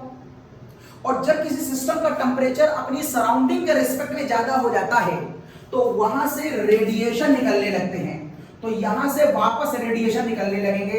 इसे ब्लैक बॉडी रेडिएशन कहा जाता है। It is a black body radiation. तो ब्लैक बॉडी क्या होता है बता दिया, और ब्लैक बॉडी रेडिएशन क्या होता है ये बता दिया। मुद्दा भी होगा आपके मन में, जरिए क्यों पढ़ रहे हैं, क्या वजह है, भी देखेगा क्या वजह है। ये ब्लैक बॉडी रेडिएशन है। लैब में कौन सी अच्छी ब्लैक बॉडी हो सकती है कार्बन के अलावा? Tungsten. This is symbol of tungsten. क्योंकि टंगस्टन का मेल्टिंग पॉइंट बहुत ज्यादा होता है, इसलिए इसको बहुत एनर्जी देनी पड़ती है इसको मेल्ट करने के लिए, और बहुत एनर्जी का मतलब है लगभग सारी वेवलेंथ को ये एब्जॉर्ब कर लेगा। तो टंगस्टन भी एक बहुत अच्छा एब्जॉर्प्शन का एग्जांपल है ब्लैक बॉडी के लिए। ओके ना, अब यहां पर एक चीज देखी गई, अब देखिएगा यहां से थोड़ा सा आपको सोचना पड़ेगा। ब्लैक बॉडी की डेफिनेशन समझ ली, इंट्रो समझ लिया। अब देखिए, जब मैं Fe नाम के एक मेटल को गर्म करता हूं 100 डिग्री पर, 300 डिग्री पर, 500 डिग्री पर, 700 डिग्री पर, तो मुझे एक अजीब सी चीज दिखाई देती है। मुझे दिखाई देता है Fe 100 डिग्री पर गर्म करता हूं तो पहले ये रेड हो जाता है, उसके बाद ये येलो हो जाता है, एंड एट द लास्ट जाते जाते ये ब्लू हो जाता है। ये बात मेरे लिए बहुत चौंकाने वाली थी, बहुत शॉकिंग थी। क्यों? क्योंकि ब्लैक बॉडी से पहले हम क्या पढ़ के आए हैं? Clark Maxwell. और क्लार्क मैक्सवेल ये कहता था कि एनर्जी किस पर डिपेंड करती है? इंटेंसिटी पर। मतलब अगर आप एनर्जी बढ़ाएंगे तो इंटेंसिटी बढ़ेगी। ये क्लार्क मैक्सवेल का कॉन्सेप्ट था इलेक्ट्रोमैग्नेटिक का। और इंटेंसिटी का मतलब होता है ब्राइटनेस। वेव की फॉर्म में इंटेंसिटी का मतलब आप एम्पलीट्यूड भी मान सकते हैं, फॉर्मूला इंटरलिंक्ड होता है, तो आप कह सकते हैं इंटेंसिटी बढ़ रही है तो मैग्नीट्यूड बढ़ रहा है, एम्पलीट्यूड बढ़ रहा है। तो फिलहाल ब्राइटनेस, टीवी की इंटेंसिटी बढ़ाओ मतलब टीवी की ब्राइटनेस बढ़ाओ, मतलब टीवी को एनर्जी दो तो उसकी ब्राइटनेस बढ़ती है, यहां पर मैं ये कह सकता हूं। तो यहां पर एक बात सोचने वाली है कि अगर ये कॉन्सेप्ट सही था क्लार्क मैक्सवेल का, तो एनर्जी देने पर इंटेंसिटी बढ़नी चाहिए कलर की। अगर वहां कोई कलर दिख रहा है, मींस अगर लाल कलर दिख रहा है और हम उसे और एनर्जी दें तो वो लाल और लाल हो जाना चाहिए। अगर नीला दिख रहा है तो वो और नीला हो जाना चाहिए। ये क्लार्क मैक्सवेल का कॉन्सेप्ट कहता था। लेकिन यहां एक भौचक्का करने वाली बात, एक शॉकिंग न्यूज है मेरे लिए। जब मैं एनर्जी की वैल्यू को चेंज करता हूं, तो वहां पर रेड कलर की इंटेंसिटी, रेड कलर की ब्राइटनेस नहीं बढ़ती बल्कि रेड येलो हो जाता है। और जब मैं और टेंपरेचर बढ़ाता हूं तो येलो की ब्राइटनेस नहीं बढ़ती, ये ब्लू हो जाता है। इसी जगह पर मैंने कह दिया कि क्लार्क मैक्सवेल ब्लैक बॉडी को एक्सप्लेन नहीं कर रहा, क्योंकि क्लार्क मैक्सवेल के अकॉर्डिंग टेंपरेचर और एनर्जी के बढ़ाने पर इंटेंसिटी ऑफ कलर बढ़ना चाहिए, ब्राइटनेस बढ़ना चाहिए, कलर चेंज नहीं होना चाहिए। यहां पर ऐसा हुआ। आप यहां पर यह भी कह सकते हैं कि जब मैंने इसके ऊपर एक ग्राफ खींचा, किस किस के साथ मैंने ग्राफ खींचा? इंटेंसिटी के साथ और वेवलेंथ के साथ। जब मैंने इसका ग्राफ खींचा तो मैंने ये पाया, आप इस ग्राफ को YouTube पे देखिएगा तो वहां पर कर्व ग्राफ दिखाया हुआ है, तो ज्यादा अच्छा समझ में आएगा। फिलहाल मैं आपको हिंट कर दे रहा हूं, आपकी बुक में शायद ब्लैक एंड व्हाइट में दे रखा है तो उतना अच्छा मजा नहीं आएगा। तो मैंने देखा यहां पर ये ग्राफ कुछ ऐसा है, ये मान लीजिए 100 डिग्री सेंटीग्रेड पर है। जब मैंने इसको 300 पे खींचा तो ये ग्राफ कुछ ऐसा आया।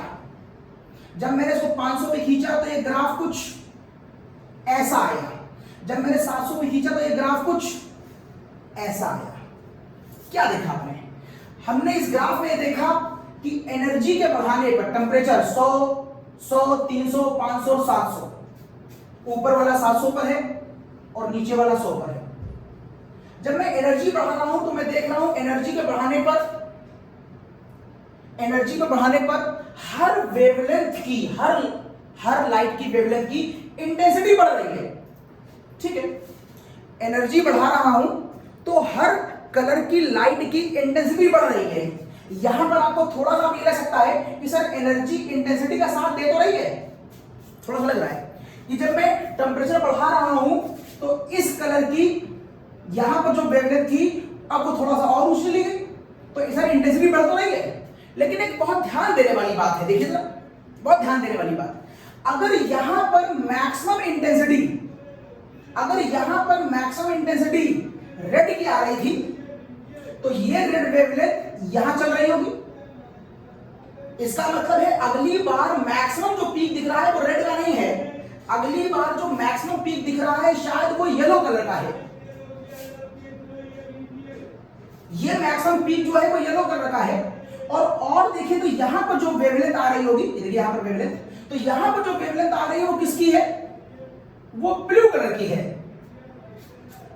इसका मतलब यह हुआ कि एनर्जी बढ़ाने पर हर वेवलेंथ की इंटेंसिटी बढ़ती है। थोड़ा बहुत ही कॉन्सेप्ट काम कर रहा है, लेकिन एकदम प्रॉब्लम यह है कि और टेंपरेचर बढ़ाने पर रेड को और शार्प होना चाहिए था, तो रेड वाला ही पॉइंट ऊंचा होना चाहिए था, रेड वाला ही पीक और ऊपर होना चाहिए था। लेकिन पीक कौन सा ऊपर हो रहा है? मान लो मैं कर्व ऐसे लिख लिए, मान लो रेड की बजाय ये वाला पीक ऊपर हो गया, यहां पर येलो आ रहा था, मान लो यहां पर ब्लू आ रहा था, ये वाला पीक ऊपर हो गया। तो ये जो प्रॉब्लम थी, इस प्रॉब्लम को देख करके ब्लैक बॉडी को एक्सप्लेन करने में क्लार्क मैक्सवेल फेल हो गया। क्लार्क मैक्सवेल इस ग्राफ को समझा नहीं पाया, ब्लैक बॉडी का एग्जैक्ट क्या लॉजिक है ये इस बात को डिटेल में नहीं दे पाया, और हमने कहा कि यहां शुरू होता है क्लार्क मैक्सवेल की प्रॉब्लम। तो ब्लैक बॉडी क्या है, इस पे शॉर्ट नोट आ सकता है, आपको एक आइडिया होना चाहिए ब्लैक बॉडी के लिए। चलिए, ब्लैक बॉडी का होता है फोटो इलेक्ट्रिक इफेक्ट, देखते हैं क्या होता है। Photo electric effect, photo electric effect को भी क्लार्क मैक्सवेल का कॉन्सेप्ट समझा नहीं पाया। फोटो इलेक्ट्रिक इफेक्ट एक्चुअल में है क्या, पहले इस बात को जान ले, फिर देखें कि क्यों समझा नहीं पाया। ओके,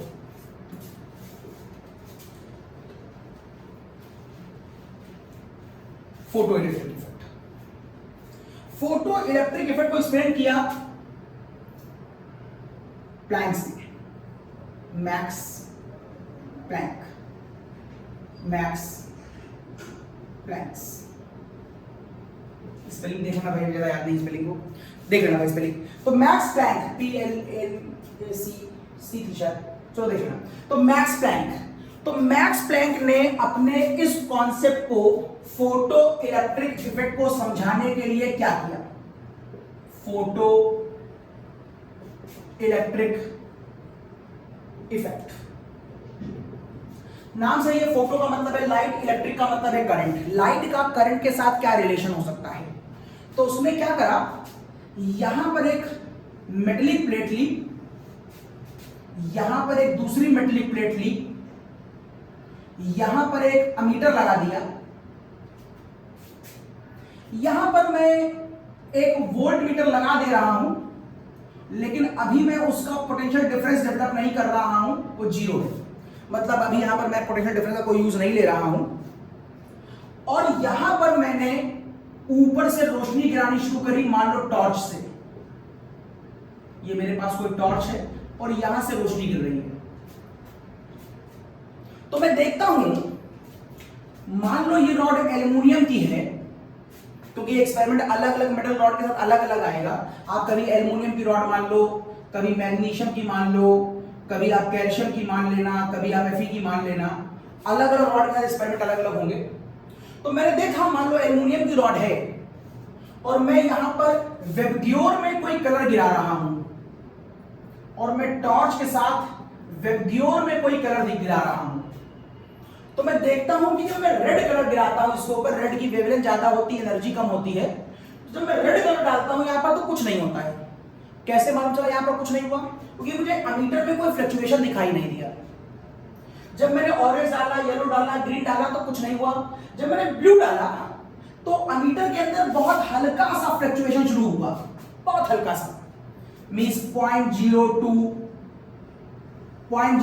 एम्पियर की करंट पास हुई, 0.02 मान लिया।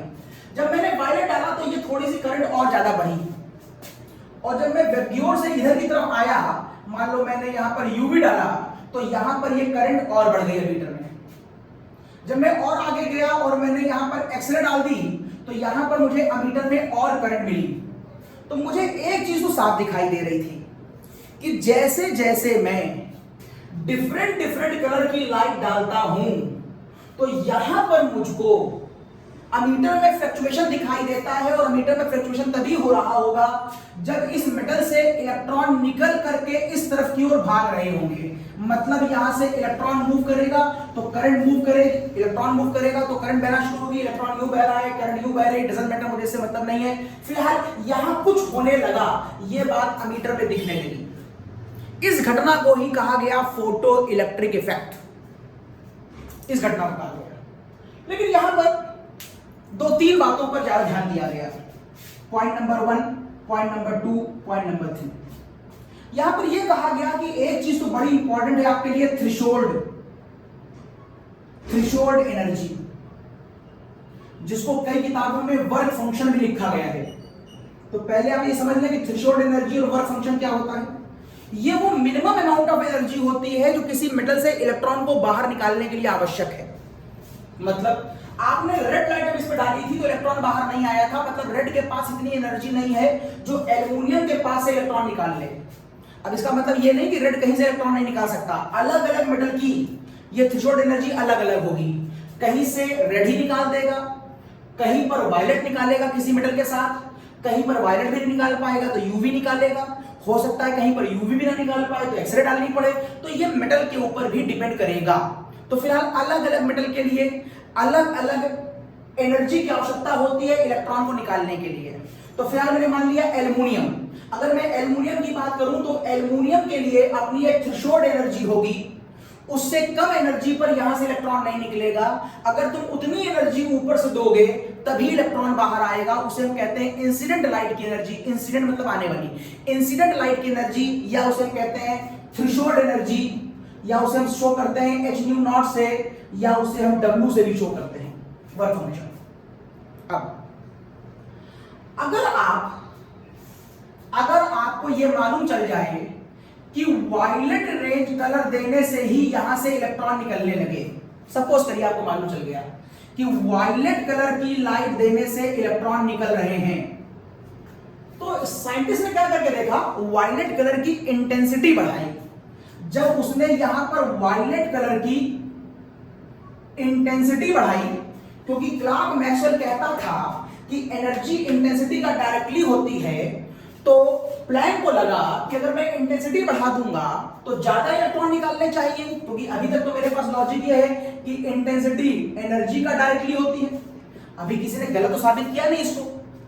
तो प्लैंक ने देखा कि जब मैं इसकी इंटेंसिटी बढ़ाता हूं, मतलब इसकी ब्राइटनेस बढ़ाता हूं वायलेट की, तो मैं देखता हूं कि अमीटर में फ्लक्चुएशन होता है, अमीटर में ज्यादा फ्लक्चुएशन होता है, मतलब यहां से निकलने वाले इलेक्ट्रॉनों की संख्या बढ़ जाती है। अगर मैं ऐसा करूं कि मैं इसकी इंटेंसिटी बढ़ाऊं तो यहां पर निकलने वाले इलेक्ट्रॉनों की संख्या बढ़ जाती है, लेकिन इन इलेक्ट्रॉनों की काइनेटिक एनर्जी नहीं बढ़ती। मतलब जो इलेक्ट्रॉन दौड़ रहा है उसकी काइनेटिक बढ़ी कि नहीं बढ़ी? नहीं, काइनेटिक नहीं बढ़ी। तो जब आप इंटेंसिटी बढ़ाते हैं तो नंबर ऑफ इलेक्ट्रॉनों की संख्या तो बढ़ती है, मतलब करंट तो बढ़ता है, मतलब अमीटर में फ्लक्चुएशन तो होता है, लेकिन इन इलेक्ट्रॉनों की काइनेटिक एनर्जी नहीं बढ़ती। काइनेटिक एनर्जी का फॉर्मूला आपको मालूम होगा। काइनेटिक एनर्जी का फॉर्मूला आप यहां पर लगा सकते थे, charge into potential difference. Charge into potential difference. अभी चूंकि आपने पोटेंशियल डिफरेंस जीरो लगा रखा है, तो हो सकता है कि आपको मन में आए कि सर पोटेंशियल डिफरेंस जीरो लगा रखा तो कैसे निकालेंगे? तो काइनेटिक एनर्जी का फॉर्मूला और लगा सकते हैं आप 1/2 mv²। मुझे मास भी मालूम है इलेक्ट्रॉन का, और यहां से इलेक्ट्रॉन यहां कितनी देर में पहुंचा, इसके बीच में दूरी क्या थी, तो मैं टाइम को डिस्टेंस को लगा करके वेलोसिटी निकाल ले जाऊंगा, तो मुझे इलेक्ट्रॉन की वेलोसिटी मालूम होगी। तो आप फिलहाल ये यूज नहीं कर पा रहे तो ये यूज कर लीजिएगा। ओके, तो फिलहाल इंटेंसिटी काइनेटिक एनर्जी नहीं बढ़ा रही है, मैं इसकी काइनेटिक एनर्जी चेक कर रहा हूं। जब मैंने इंटेंसिटी बढ़ाई और काइनेटिक एनर्जी चेक करी, तो आप काइनेटिक एनर्जी चेक कर सकते हैं कि यहां से इलेक्ट्रॉन कितनी देर में यहां पहुंचा। इसके लिए मैंने यहां पर मान लो कोई इलेक्ट्रिक बेल लगा रखी है, जब इलेक्ट्रॉन टकराएगा तो इलेक्ट्रिक बेल बजेगी, इसका मतलब मुझे मिल जाएगा कितनी देर में पहुंचा और डिस्टेंस मिल जाएगी। इस तरीके से कुछ तरीका हो सकता है निकालने का। अब उसने कहा अच्छा अगर इंटेंसिटी, अच्छा एक बात और है, अगर काइनेटिक एनर्जी नहीं बढ़ी तो एक बात और मुझे समझ में आ रही है कि इंटेंसिटी एनर्जी का डायरेक्टली प्रोपोर्शनल नहीं है। अगर इंटेंसिटी एनर्जी का डायरेक्टली प्रोपोर्शनल होता तो जब मैं इंटेंसिटी बढ़ा रहा था, मतलब इसको ज्यादा एनर्जी दे रहा था, तो इलेक्ट्रॉन के निकलने के बाद इलेक्ट्रॉन को निकलने के लिए जितनी मिनिमम एनर्जी रिक्वायर्ड है, मान लो 5 किलो जूल एनर्जी रिक्वायर्ड है इलेक्ट्रॉन को निकलने के लिए, और मैंने 20 दी है, तो 5 को निकलने में खर्चा हो गई, बचे 1500 दौड़ना चाहिए। मैंने 30 दी तो 5 यूज हो जाए, बाकी दौड़ना चाहिए। मैंने 50 दी, 5 यूज हो जाए, बाकी दौड़ना चाहिए। इस तरीके से अगर एनर्जी बढ़ेगी तो उसकी काइनेटिक एनर्जी बढ़नी चाहिए। लेकिन मैं देखता हूं कि जब मैं इंटेंसिटी बढ़ाता हूं तो इलेक्ट्रॉन निकलता तो ज्यादा है, यहां तो ज्यादा आता है एमीटर में, लेकिन काइनेटिक एनर्जी ज्यादा नहीं आती। इसका मतलब है इंटेंसिटी एनर्जी का डायरेक्टली प्रोपोर्शनल नहीं है। एक पॉइंट और आया। अब आपके मन में यह बात तो नहीं आ रही कि सर आप ज्यादा एनर्जी दे रहे हैं, वो ज्यादा इलेक्ट्रॉनों को निकालने में कंज्यूम हो रही है? नहीं, ये बात मत सोचिएगा। एक इलेक्ट्रॉन को मेटल से बाहर निकालने के लिए एक ही एक ही एनर्जी की आवश्यकता होती है। मतलब देखिए यहीं से वेव थ्योरी खत्म होती जाएगी और यहीं से क्वांटम थ्योरी का डेवलपमेंट होता जाएगा।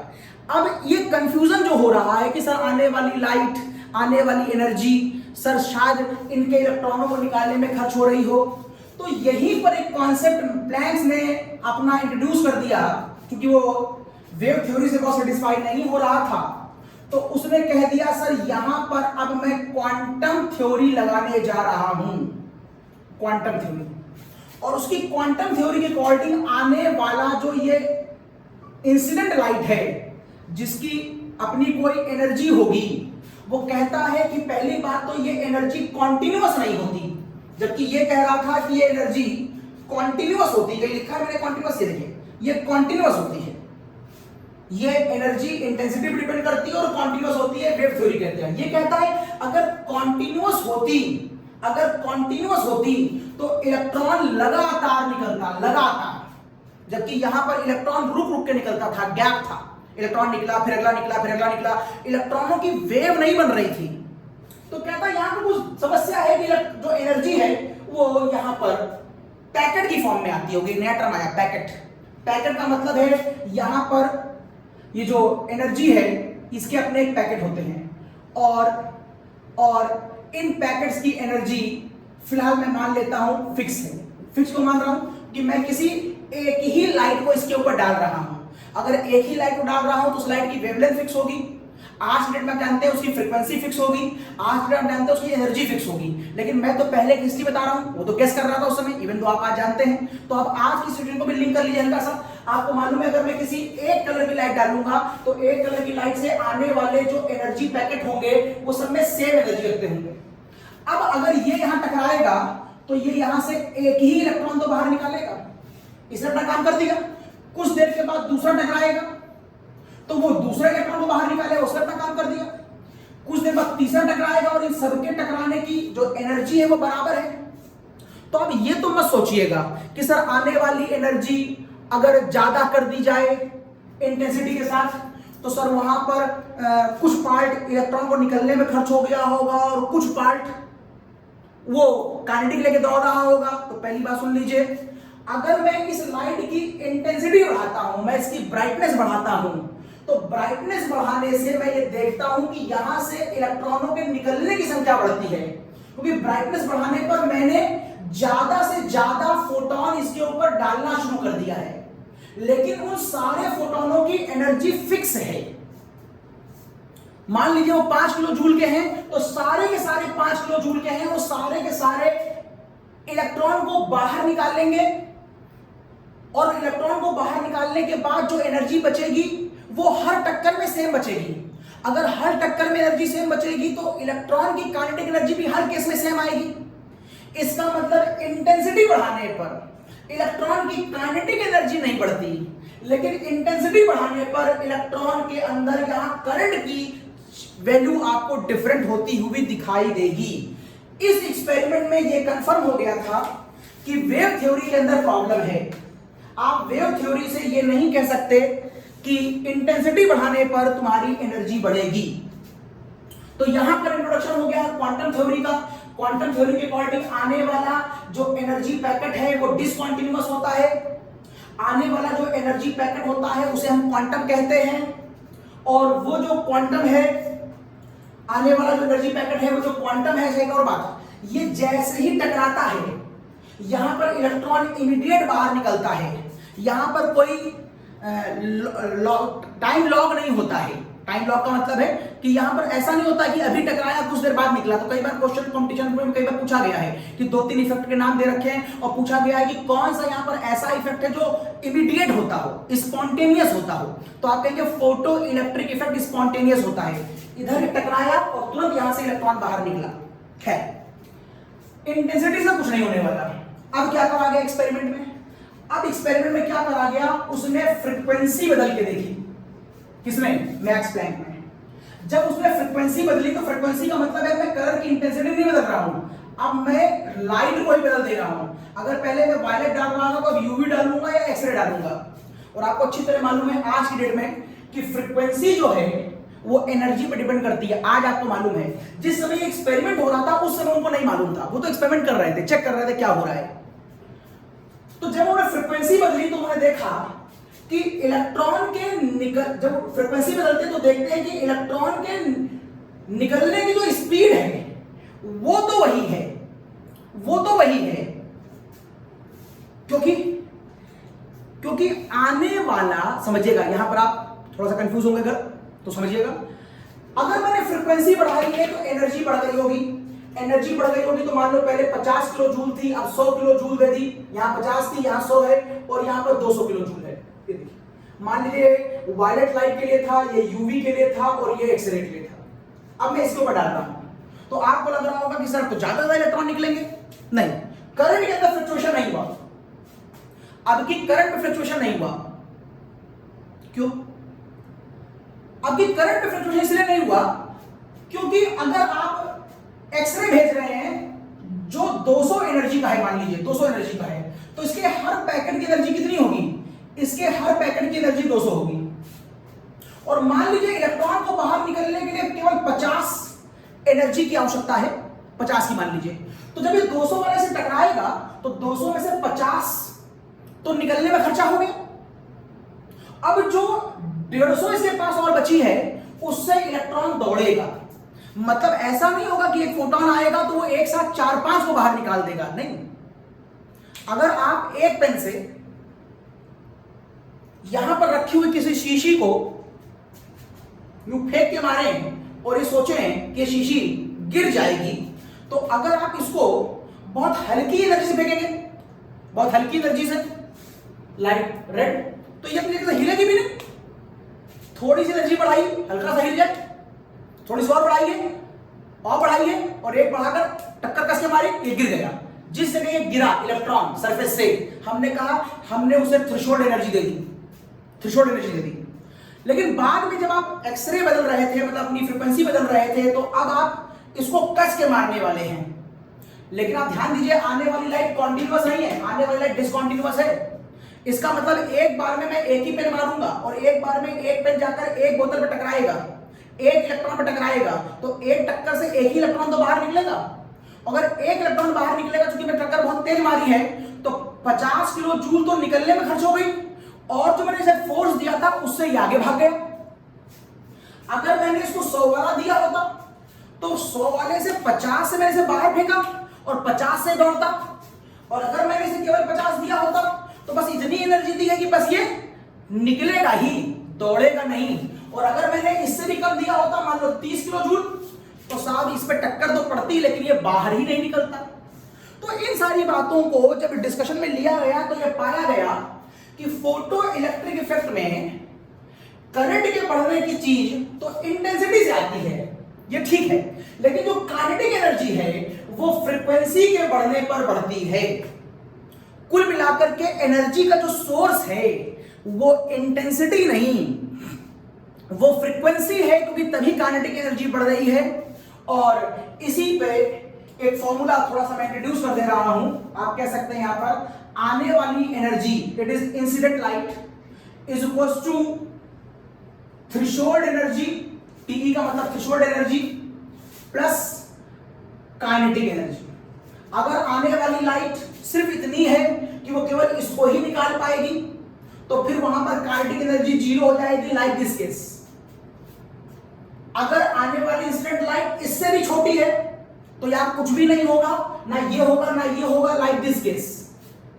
अगर आने वाली एनर्जी थ्रेशोल्ड से ज्यादा है, मतलब 50 यहां खर्चा हो गई, जो बच गई वो चली गई काइनेटिक में। अगर आपने 200 एनर्जी एक्सरे फेंकी है तो 50 यहां लग जाएगी, जो बच गई वो चली गई 150 में। तो कुल मिलाकर के यहां पर जो फॉर्मूला बन गया, कुल मिलाकर यहां पर जो फॉर्मूला बन गया वो बन गया इंसिडेंट लाइट, इंसिडेंट एनर्जी, चलो एच लिख दे रहा हूं, incident energy H nu is equals to threshold energy plus 1/2 mv square. ये बन गया फॉर्मूला। आपको हर क्वेश्चन में प्लैंक कांस्टेंट की वैल्यू याद रखनी चाहिए, 6.625 वैसे दे दी जाती है 10⁻³ जूल सेकंड, यूनिट ध्यान रखिएगा। फ्रीक्वेंसी न्यू बराबर क्या होता है, सी अपॉन लैम्डा। सी आपको मालूम है 3 × 10⁸ मीटर पर सेकंड। वेवलेंथ आपको दी गई होगी, अब बस ध्यान ही रखिएगा कि वो आपको वेवलेंथ सेंटीमीटर में दे देंगे, नैनो में दे देंगे, पिकोमीटर में दे देंगे। आप क्वेश्चन किस में लगा रहे हैं, एसआई में, एमकेएस में, तो आप उस वेवलेंथ को एमकेएस में कन्वर्ट कर लीजिएगा। यहां पर भी वही काम करेंगे, यहां पर आपको एच की वैल्यू, और ये है थ्रेशोल्ड फ्रीक्वेंसी। हो सकता है आपको थ्रेशोल्ड फ्रीक्वेंसी बताएं, और हो सकता है ये कलेक्टिवली बता दें घंटे एक साथ, जिसका नाम होगा वर्क फंक्शन। एक साथ है तो वर्क फंक्शन, अलग अलग इसका नाम थ्रेशोल्ड फ्रीक्वेंसी है। ओके, इसको रखने के बाद आपको मास दिया गया होगा। अब हो सकता है वो आपको जो मास दे रहे हैं वो ग्राम में दे रहे हैं। आपको ध्यान रखना है, आप पूरा न्यूमेरिकल एसआई में लगा रहे हैं, एमकेएस में लगा रहे हैं, तो यहां पर जो मास है वो आपको किलोग्राम में रखना होगा। हो सकता है वो वेलोसिटी आपको सेंटीमीटर पर सेकंड में दे दें। आपको ध्यान रखना होगा कि आपको वेलोसिटी हम मीटर पर सेकंड में चाहिए, क्योंकि आप एमकेएस की बात कर रहे हैं। तो अगर आप यूनिट्स पे ध्यान रखें तो ये न्यूमेरिकल बहुत आसानी से हो जाता है। इसमें जितने भी वेरिएबल्स हैं सारे वेरिएबल दिए होंगे, कोई एक वेरिएबल पूछा होगा, खत्म हो जाएगा न्यूमेरिकल। आपकी बुक में कहीं से न्यूमेरिकल दिए होंगे, आसान तरीके न्यूमेरिकल होते हैं। फिलहाल मैं आपको फोटो इलेक्ट्रिक इफेक्ट इस न्यूमेरिकल के लिए तो लगवा ही रहा था। मैं ये बताना चाहता था कि फोटो इलेक्ट्रिक इफेक्ट भी क्लार्क मैक्सवेल के कॉन्सेप्ट से एक्सप्लेन नहीं हो पा रहा है। क्लार्क मैक्सवेल कहता है इंटेंसिटी बढ़ेगी तो एनर्जी बढ़ेगी, जबकि यहां पर इंटेंसिटी के साथ एनर्जी का कोई लेना देना हमें दिखाई नहीं दिया। इवन फ्रीक्वेंसी के साथ हमें इसको इंटरलिंक दिखाई दिया। इसी पॉइंट को किसने एक्सप्लेन किया, थोड़ा सा कंक्लूड किया इसी पॉइंट को अल्बर्ट आइंस्टाइन ने। Albert Einstein. और साहब इस पूरी घटना के लिए 1921 में नोबेल प्राइज जो मिला वो अल्बर्ट आइंस्टाइन को मिला, मैक्स प्लैंक को नहीं मिला। इवन तो स्टार्टिंग मैक्स प्लैंक ने करी थी, लेकिन आप गूगल पर ढूंढिएगा ये क्यों ऐसा हुआ, अल्बर्ट आइंस्टाइन को क्यों मिला, क्योंकि लगभग सारी बातें उन्होंने बताई थी। फिर भी नोबेल प्राइज अल्बर्ट आइंस्टाइन को मिला, ऐसा जीके ढूंढिएगा। अब अल्बर्ट आइंस्टाइन ने इस वाले ब्लैक बॉडी और फोटो इलेक्ट्रिक इफेक्ट, इन दोनों के एक्सपेरिमेंट को देख करके कंक्लूड किया कि एक बात कंफर्म है कि जो एनर्जी है वो इंटेंसिटी पर डिपेंड नहीं करती। उसने कहा जो एनर्जी ई है वो फ्रीक्वेंसी पर डिपेंड करती है, जो इस एक्सपेरिमेंट से साफ दिखता है। उसने कहा प्रोपोर्शनलिटी हटाओगे तो एक कांस्टेंट आ जाएगा जिसका नाम रखेंगे हम h। ये आया प्लैंक कांस्टेंट, सम्मान दिया गया किसको, पीछे वाले प्लैंक को। एक्चुअल में ये वाली बात पीछे प्लैंक बता चुका था, ये फॉर्मूला काफी कुछ जनरेट हो चुका था। बस प्लैंक ने क्या करा था, यहां पर h ना लिख करके x लिखा था। x का मतलब है कोई अननोन नंबर। ग्रीक भाषा में जैसे हम लोग यहां पर किसी अननोन को x मानते हैं, वैसे ही ग्रीक में, क्योंकि कई बार लगता ना मैक्स प्लैंक के नाम में कहीं h तो आ नहीं रहा है, मैक्स प्लैंक के नाम में कहीं h तो आ नहीं रहा है, तो फिर हम ये क्यों कहते हैं कि प्लैंक कांस्टेंट है। अरे कोई ना कोई नाम ढूंढना चाहिए। तो साहब एक्चुअल में जैसे हम लोग किसी अननोन को x मानते हैं, वैसे ही मैक्स प्लैंक ने अननोन को h माना। क्यों h माना, h ही क्यों माना, क्योंकि जैसे हमारे यहाँ इंग्लिश में वेरिएबल्स x होते हैं, वैसे ही ग्रीक भाषा में वहां पर जो वेरिएबल हुआ करते थे अननोन, उस समय उस फैशन में अननोन वेरिएबल को h माना जाता था। तो ये पहले स्टार्टिंग में एक अननोन वेरिएबल हुआ करता था, जिसको बाद में रिसर्च के समय में ये पाया गया कि ये अननोन वेरिएबल फिक्स किया जा सकता है, और बाद में ये अननोन वेरिएबल फिक्स कर दिया गया और इसकी वैल्यू डिसाइड कर दी गई, इसकी वैल्यू यही रहेगी। तो इस तरीके से शुरू में कांस्टेंट नहीं था, लेकिन बाद में ये कांस्टेंट कर दिया गया। अब उसने कहा कि जो एनर्जी है वो, ये एनर्जी किसी भी आने वाली इंसिडेंट लाइट की एनर्जी h न्यू के बराबर होगी। और ध्यान से देखिए, अगर आप इसे होल देखेंगे पूरा कंप्लीट, तो ये आपको एक पैकेट दिखाई देगा। अगर आप इसे होल दिखाई देंगे तो आपको ये पैकेट दिखाई देगा। अगर आप खाली इसको यहां से देखिए तो आपको फ्रीक्वेंसी दिखाई देगी, मतलब वेव दिखाई देगी। यहां पर थोड़ा थोड़ा एक लिंक और आने लगा कि यार कहीं आने वाली एनर्जी पैकेट और वेव दोनों का कॉम्बिनेशन तो नहीं है, क्योंकि कभी लोग पीछे कह रहे थे कि वो पार्टिकल होता है, फिर लोग कहने लगे कि वो वेव होता है, फिर अब बात अल्बर्ट आइंस्टाइन की आ गए, उन्होंने फिर कहना शुरू कर दिया कि नहीं वो पैकेट की फॉर्म में होता है। तो अगर इतने वेरिएशन हैं कि कुछ बातें पैकेट से निकल रही हैं, कुछ बातें वेव से निकल रही हैं, तो क्यों ना इन दोनों नेचरों को एक साथ मान लिया जाए। तो यहां पर हल्का सा एक इंट्रो दिखाई देता है कि हम दोनों को लगभग एक मानने जाएंगे थोड़ी देर के बाद। इसकी जो एनर्जी है इस फोटोन की, इसी को हम क्वांटम कहते हैं। अब इसी को हम क्वांटम भी कहते हैं और इसी को हम फोटॉन भी कहते हैं। अंतर क्या है? अगर लाइट से एनर्जी आ रही है तो उसके पैकेट को हम फोटॉन कहते हैं, और बाकी किसी रेडिएशन की अगर एनर्जी है वेक्यूर को छोड़ करके तो बाकी को हम क्वांटा कहते हैं।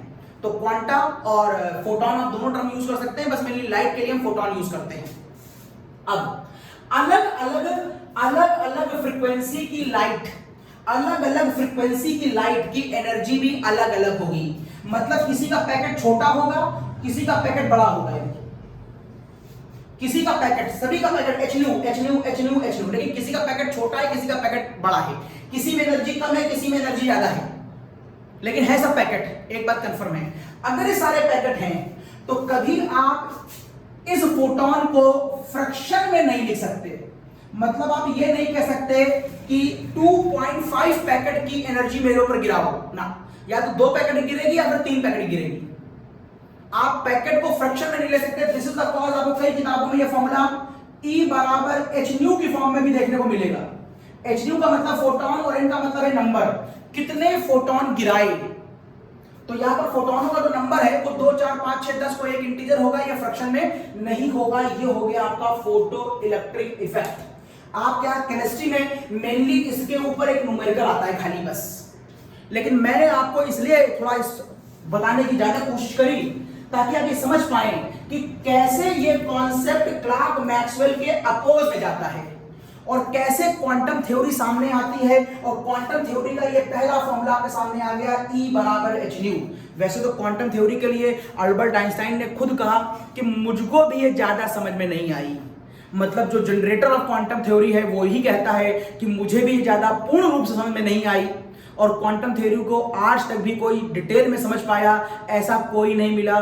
क्वांटम थ्योरी एक बहुत टफ थ्योरी मानी गई है, और अक्सर आप लोग सुनते होंगे, लोग कह ही देते हैं भाई ये कोई रॉकेट साइंस नहीं है, ये कोई क्वांटम मैकेनिक्स नहीं है, तुम समझ नहीं पा रहे हो। कभी कभी टीचर के बहुत नाराज होता है और बच्चा समझ नहीं पा रहा हो तो कह देते हैं कोई क्वांटम मैकेनिक्स तुम समझ नहीं पा रहे हो। तो क्वांटम मैकेनिक्स एग्जाम्पल भी इसीलिए दिया जाने लगा कि बहुत टफ है और ये समझ में नहीं आती। फिलहाल आपके काम भर की बात हो गई।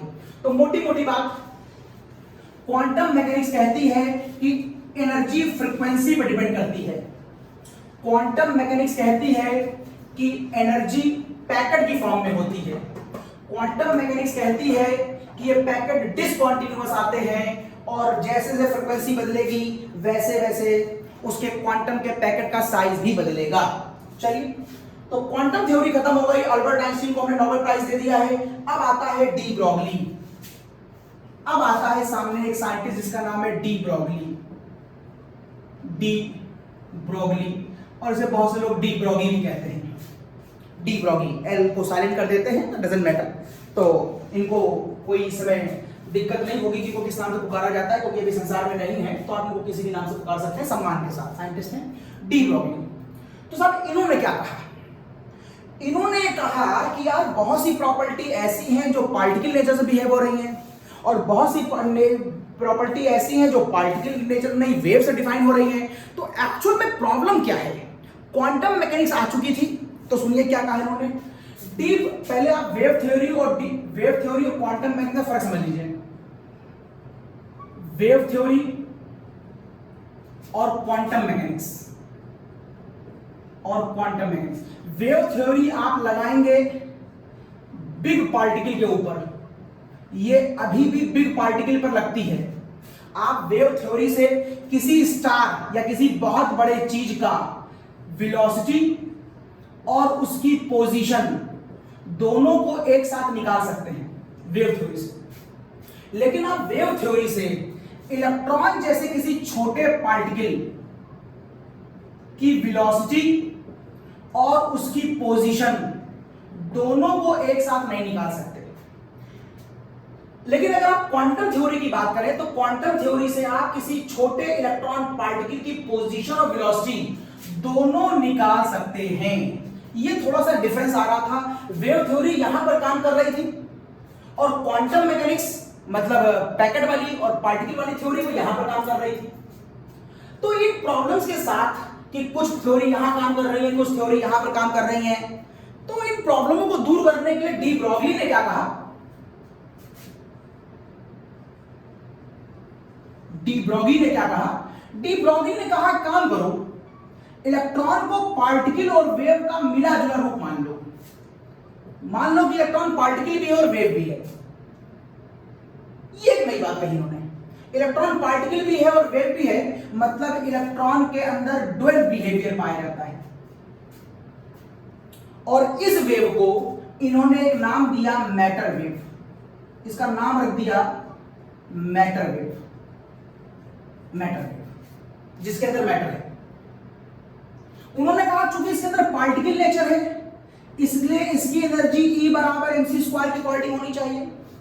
और चूंकि इसके अंदर वेव नेचर भी है, इसलिए इसकी एनर्जी E बराबर hν होना चाहिए। वही अभी हमने आपसे बात करी है कि जब इलेक्ट्रॉन बहुत हाई स्पीड चल रहा हो और उसके अंदर वेव नेचर आ जाए तो उसकी एनर्जी फ्रीक्वेंसी पे डिपेंड करती है। अभी मैंने फोटो इलेक्ट्रिक इफेक्ट के अंदर जब मैंने लाइट डाली थी, आपको मालूम है लाइट वेव की फॉर्म में होती है, लेकिन वहां पर फ्रीक्वेंसी पे डिपेंड थी, तो E बराबर hν। तो ये आइंस्टाइन, आपने पहले सुना है आइंस्टाइन का मास इक्वेशन E बराबर mc स्क्वायर, और यहीं पर E बराबर hν, ये प्लैंक्स क्वांटम थ्योरी की क्वांटिटी आ गया।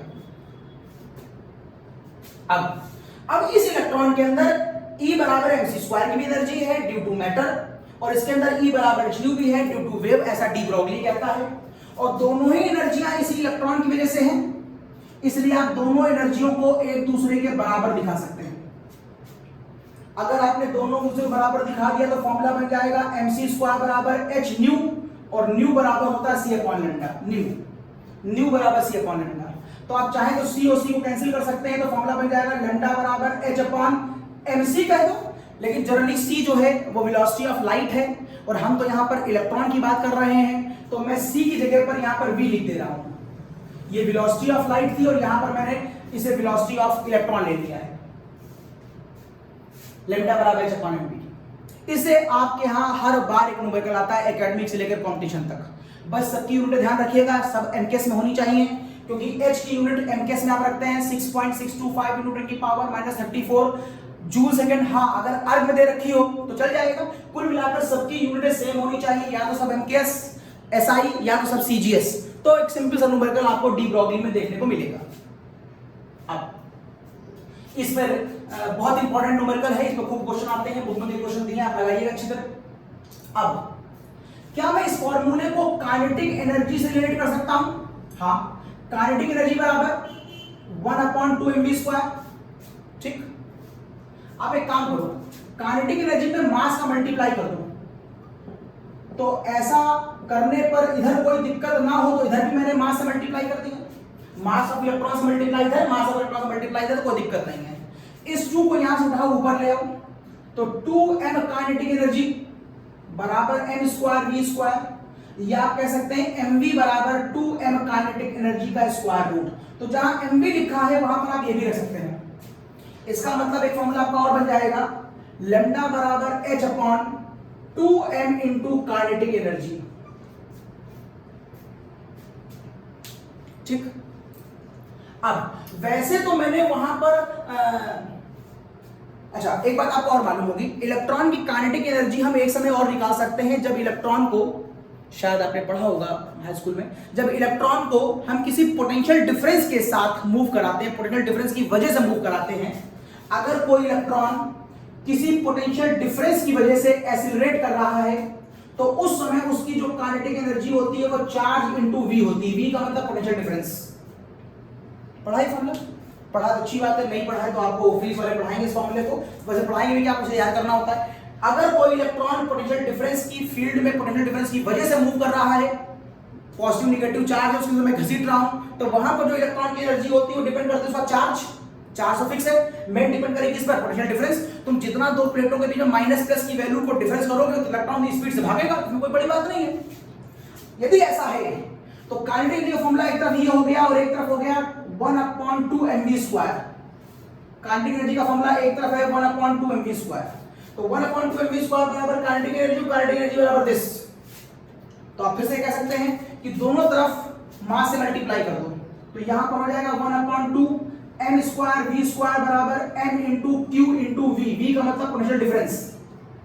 2 को ऊपर ले जाओ तो ये हो जाएगा mv बराबर 2 मास q इंटू v, और आपने इसका स्क्वायर मिटा दिया है तो यहां पर क्या हो गया है, square root.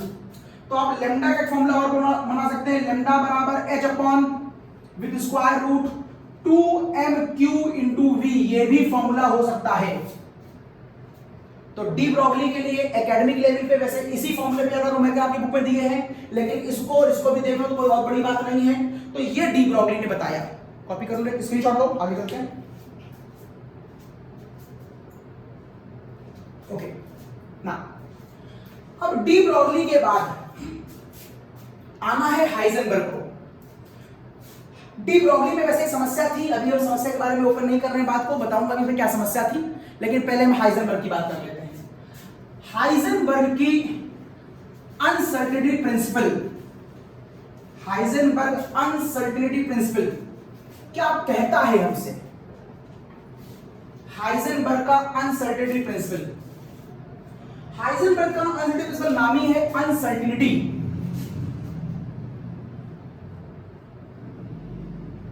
Heisenberg uncertainty principle, actual में हाइजेनबर्ग के अनसर्टेनिटी प्रिंसिपल को क्वांटम मैकेनिक्स का बैकबोन माना गया।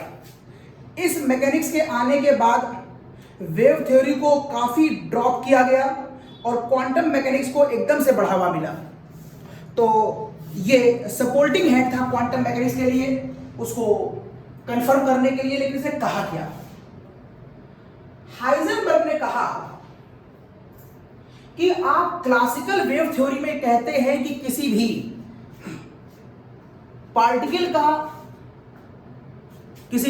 का पोजीशन और वेलोसिटी एक साथ एक ही समय पर निकाली जा सकती है। जैसे हम किसी भी सैटेलाइट की, किसी भी बड़े बड़े पार्टिकल्स की वेलोसिटी और उसका पोजीशन पता करना चाहें तो हम एक साथ एक ही समय में पता कर लेते हैं। ये क्लासिकल वेव थ्योरी थी जो बड़े पार्टिकल्स पर आज भी लगती है, लेकिन हाइजेनबर्ग ने प्रूव कर दिया कि छोटे पार्टिकल पर यह थ्योरी नहीं लगती। तो अगर छोटे पार्टिकल पर यह थ्योरी नहीं लगती तो फिर क्या लगेगी? क्वांटम थ्योरी लगेगी। तो यहां से क्वांटम थ्योरी को और बल मिला, उसने इस बात को प्रूव किया। उसने कहा कि आप इलेक्ट्रॉन की पोजीशन और उसकी वेलोसिटी, आप इलेक्ट्रॉन की पोजीशन और उसकी वेलोसिटी दोनों को एक साथ एक ही समय पर परफेक्टली नहीं बता सकते। उसकी लैंग्वेज थी कि according to Heisenberg we can not calculate the exact position and exact velocity of any electron like particle simultaneously. Statement exam में खूब आता है। किसी एक इलेक्ट्रॉन की ये दोनों बातें आप एक साथ नहीं निकाल सकते, जबकि बड़े पार्टिकल में आप काम कर सकते हैं। मतलब क्लासिकल वेव थ्योरी वहां पर सही है, लेकिन यहां पर सही नहीं है। उसने एग्जांपल समझाया। उसने कहा सपोज करिए मेरे पास एक माइक्रोस्कोप है, उसने करके बताया। और उसने कहा मान लीजिए इस माइक्रोस्कोप के अंदर यहां पर मैं एक करंट मूव कराता हूं और यहां पर मुझे ये इलेक्ट्रॉन देखना है। क्या ये आपको इलेक्ट्रॉन दिखाई दे रहा होगा? अभी क्या आपको माइक्रोस्कोप में इलेक्ट्रॉन दिखाई देगा? नहीं दिखाई देगा। आप देखना चाहते हैं तो क्या करेंगे? आप यहां पर एक हाई बीम डालेंगे, हाई एनर्जी की बीम डालेंगे, हाई फ्रीक्वेंसी की। और जब वो हाई फ्रीक्वेंसी की बीम अंदर जाएगी तो वो इलेक्ट्रॉन से टकराएगी जरूर, क्योंकि इलेक्ट्रॉन एग्जिस्ट तो करता ही है, टकराएगी। और अगर ये हाई इंटेंसिटी लाइट टकराएगी तो what is my next position? तो माइक्रोस्कोप में ये इलेक्ट्रॉन के साथ जब ये बीम टकराई तो ये फ्लक्चुएट होकर के मेरी आंखों पे पड़ी। ये मेरी आंखें, जैसे ही ये लाइट का रिफ्लेक्शन मेरी आंखों पे पड़ा तो मैं समझ गया कि ये इलेक्ट्रॉन से टकराई। तो बताओ मुझे इलेक्ट्रॉन की क्या मिल गई? मुझे इलेक्ट्रॉन की पोजीशन मिल गई। वहां चमका, वह इलेक्ट्रॉन है। लाइट गिरी और मुझे वहां चमक दिखाई दी, वह है इलेक्ट्रॉन। तो इस तरीके से आप इलेक्ट्रॉन की पोजीशन निकाल ले गए with the help of a beam. सही है, लेकिन ध्यान दीजिएगा, क्योंकि आपने बहुत हाई एनर्जी की बीम डाली थी। सपोज करिए आपको थोड़ी देर पहले इस इलेक्ट्रॉन की काइनेटिक एनर्जी मालूम थी कि मैं इसे किस काइनेटिक एनर्जी से मूव करा रहा हूं। अगर आपको काइनेटिक एनर्जी मालूम थी तो थोड़ी देर पहले आपको वेलोसिटी मालूम थी। स्टार्टिंग में आपको इसकी काइनेटिक एनर्जी मालूम थी, वेलोसिटी मालूम थी, लेकिन स्टार्टिंग में आपको इसकी पोजीशन नहीं मालूम थी। लेकिन इस सर्टेन काइनेटिक एनर्जी और सर्टेन वेलोसिटी से इलेक्ट्रॉन आगे बढ़ रहा था तो कुछ देर बाद बीम गिरी तो इलेक्ट्रॉन चमका तो मुझे उसकी पोजीशन मिली। लेकिन जैसे मुझे उसकी पोजीशन मिली उसकी वेलोसिटी बदल गई। क्यों? क्योंकि क्योंकि हाई बीम जब इलेक्ट्रॉन पे टकराएगी तो हाई बीम अपनी एनर्जी इलेक्ट्रॉन को ट्रांसफर कर देगी, जिसकी वजह से ये इलेक्ट्रॉन अब यहां पर एक नई एनर्जी और एक नई काइनेटिक एनर्जी से भाग रहा होगा, और कितनी एनर्जी यहां पर ट्रांसफर हो गई है मुझे फिर नहीं मालूम चल पाएगा। मींस जब आपको इसकी पोजीशन नहीं मालूम थी तो काइनेटिक एनर्जी और वेलोसिटी मालूम थी, और लेकिन जैसे ही आपको इसकी पोजीशन मालूम चली इसकी स्पार्किंग से, तो पोजीशन मालूम चलते ही उसकी वेलोसिटी बदल गई। ये काम बड़े बड़े हैवी पार्टिकलों में नहीं होता, क्योंकि बड़े बड़े हैवी पार्टिकल में आपको काइनेटिक और वेलोसिटी भी मालूम होती है और वो साफ दिखाई भी दे रहा होता है, सब बीम की आवश्यकता ही नहीं होती है। इसलिए वहां पर तो क्लासिकल थ्योरी काम होती है, लेकिन यहां पर क्लासिकल थ्योरी काम नहीं करती।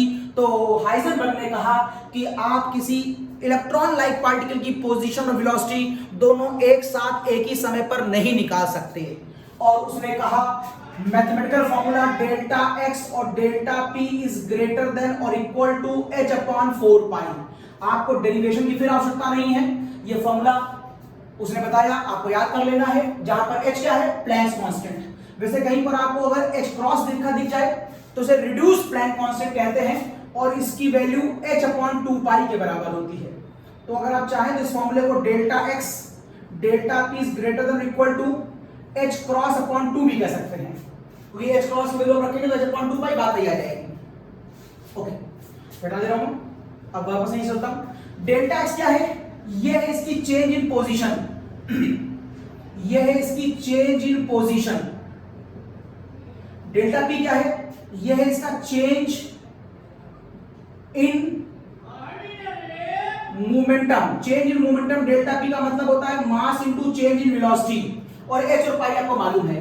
वो कहता है इन दोनों में से आपको एक बात कंफर्म मालूम होगी और एक बात आपको नहीं मालूम होगी या एरर के साथ मालूम होगी। जैसे कि वेलोसिटी बदल गई, अब वेलोसिटी बदल गई तो कितनी बदल गई हम एक गेस कर सकते हैं, एग्जैक्ट मुझे इसके बारे में नहीं मालूम होगा। तो ये वाला जो कॉन्सेप्ट है, ये हाइजेनबर्ग का अनसर्टेनिटी प्रिंसिपल कहलाता है। आप ये कह सकते हैं कि एक बॉल है, अगर एग्जांपल करें, आप एक फुटबॉल को लीजिए, अपने फुटबॉल को देखिए, तो फुटबॉल आपके पास एक सर्टेन वेलोसिटी से आ रही है, आपको फुटबॉल की वेलोसिटी मालूम है, इवन चूंकि बहुत बड़ी है तो आपको उसकी पोजीशन मालूम है। लेकिन सपोज करिए आपने आंख बंद कर ली, आप देखिए, अच्छा आपने आंख बंद कर ली, एक फुटबॉल आपकी तरफ आ रही है, और वो फुटबॉल वहां से यहां तक कितनी देर में चलती है आपको मालूम, वहां छोड़ी गई, आपके पैर पर टकराएगी तो कितने देर में टकराएगी, इस हिसाब से आप उसकी वेलोसिटी निकाल लेंगे, कितनी दूरी तय करेगी वेलोसिटी निकाल लेंगे। लेकिन जब तक आपकी आंखें बंद हैं तो क्या आपको उसकी पोजीशन मालूम है, आंखें बंद है पोजीशन का मालूम है, वेलोसिटी आपके टकराएगी, उसे वहां से आवाज आएगी, बॉल छोड़ी गई और कितनी देर में टकराई, आपने टाइम बाद में नोट कर लिया, गुणा भाग कर लिया, तो आपको वेलोसिटी मिल जाएगी, पोजीशन नहीं मिल रही है। लेकिन एक समय आएगा जब वो बॉल आपके पैर से टकराएगी, जैसे टकराएगी आपको उसकी पोजीशन मिल गई, आपको लगा ये बॉल है, ये बॉल है, लेकिन पोजीशन मिलते ही चूंकि वो आपके पैर से टकराई, एनर्जी ट्रांसफर हुआ, और उसने एनर्जी ट्रांसफर होने की वजह से अपना मोमेंटम चेंज कर लिया, अपनी वेलोसिटी चेंज कर ली, अब वो टकरा किसी और दिशा में भाग गई। लेकिन आपको क्या पता कि कितना एनर्जी वहां पर चेंज हुआ है, जब पोजीशन मालूम थी तो अब आप उसकी वेलोसिटी नहीं निकाल पा रहे थे, और थोड़ी देर पहले आपको वेलोसिटी मालूम थी तो आप पोजीशन निकाल ले रहे थे। तो कुल मिलाकर के आप दोनों चीजों को एक साथ एक ही जगह पर निकाल नहीं सकते। आपको फुटबॉल का एग्जाम्पल ठीक लगे, सोच के देखिएगा, वो ठीक है, नहीं तो आप माइक्रोस्कोप से ये एग्जाम्पल करके देख लीजिए, ये भी ठीक है। इसके ऊपर छोटे छोटे न्यूमेरिकल्स आते हैं, और ये बहुत पूछा था एग्जाम में, आप इनकी खूब प्रैक्टिस करिएगा। आप यहां पर देखिएगा, अगर कहीं पर आपको एरर दी गई हो, एरर मान लीजिए उसने कहा कि क्वेश्चन में वेलोसिटी ऑफ इलेक्ट्रॉन 5 × 10⁸ मीटर पर सेकंड है, लेकिन उसकी एरर दे रखी है उसने 5%। तो इस 5% को आप फॉर्मूले में कैसे यूज करेंगे, तो जहां पर आपको वेलोसिटी यूज करनी है, जहां पर आपको वेलोसिटी यूज करनी है वहां पर आप कहेंगे 5 × 10⁸ मीटर पर सेकंड इंटू 5%। तो एरर अगर कहीं पर दी है तो कोई बहुत बड़ी बात नहीं है, आप सिंपल उस एरर को वहां पर मल्टीप्लाई कर लीजिएगा। ये परसेंटेज एरर चाहे इस वाले पार्ट में दी गई हो चाहे इस वाले पार्ट में दी गई हो, तो जो न्यूमेरिकल अभी हम बाद में आपको लगवाएंगे उसमें आप देखिएगा मैं परसेंटेज एरर को बहुत सिंपली वहां पर यूज कर रहा हूं। तो इस तरीके से कोई बड़ी बात नहीं है, सिंपल न्यूमेरिकल दिए गए होते हैं, 1 2 3 वेरिएबल्स हैं, 2 वेरिएबल दिए गए होंगे, एक निकालना और काम खत्म। तो हाइजेनबर्ग अनसर्टेनिटी प्रिंसिपल आपके सामने आ गया। चलिए अब हाइजेनबर्ग के बाद हम आते हैं श्रोडिंगर के पास। अब श्रोडिंगर जब आया तो वो आया क्यों, मुद्दा ये उठता है कि वो क्यों आया। चलिए पहले मुद्दा ढूंढते हैं, उसके आने की वजह ढूंढते हैं। श्रोडिंगर आया क्यों? तो श्रोडिंगर के आने की जो वजह दिखाई देती हमको वो है डी ब्रॉगली कॉन्सेप्ट के फेल होने की वजह से आया है। डी ब्रॉगली कॉन्सेप्ट फेल होने जा रहा है। डी ब्रॉगली कॉन्सेप्ट फेल हो गया। क्यों फेल हो गया? डी ब्रॉगली एक्सपेरिमेंटली तो सक्सेस था लेकिन मैथमेटिकली फेल हो गया। और श्रोडिंगर जो है साइंटिस्ट है वो फिजिक्स और मैथमेटिक्स के ऊपर बहुत काम करता था, वो मेनली मैथमेटिशियन था। उसने डी ब्रॉगली इक्वेशन को मैथमेटिक्स में फॉलो किया, मैथमेटिकली सॉल्व किया तो गलत सॉल्व हो गई। एक्सपेरिमेंटली सही थी। मतलब डी ब्रॉगली ने कहा था कि इलेक्ट्रॉन जब चलता है तो उसका फॉर्मूला लैम्डा बराबर h/mv होता है। ये प्रैक्टिकली तो ठीक है लेकिन जब इसे मैथमेटिकली सॉल्व किया गया बाय श्रोडिंगर तो उसने पाया कि पार्टिकल की वेलोसिटी अगर v है तो उसके साथ चलने वाली वेव की वेलोसिटी v/2 आती है। और ये शॉकिंग था, ऐसा कैसे हो सकता है? वेव तो पार्टिकल की इंट्रिंसिक प्रॉपर्टी है, वेव तो पार्टिकल से ही बनी है इस कॉन्सेप्ट के अकॉर्डिंग, तो इन दोनों की वेलोसिटी अलग अलग कैसे हो सकती है? इसका मतलब डी ब्रॉगली कॉन्सेप्ट में कुछ कमी है। लेकिन चूंकि प्रैक्टिकली वो सक्सेस था तो मैं ये नहीं कहता ये फॉर्मूला गलत है, लेकिन एग्जैक्ट वहां पर कुछ कॉन्सेप्ट में प्रॉब्लम है। तो उस कॉन्सेप्ट को सही करने के लिए श्रोडिंगर आया। तो इस प्रॉब्लम को सॉल्व करने के लिए श्रोडिंगर आया और श्रोडिंगर ने कहा कि डी ब्रॉगली ने जिसे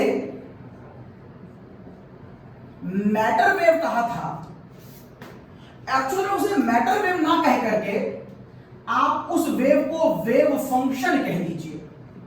और उसने उस वेव फंक्शन को साई से एक्सप्लेन किया। ये देखिए थोड़ी देर पहले मैं आपसे कह रहा था साई स्क्वायर आएगा तो बताएंगे, ये देखिए सामने आ गया। तो यहां पर श्रोडिंगर ने डी ब्रॉगली की मैटर वेव को वेव फंक्शन कहा और उसको रिप्रेजेंट किया साई से,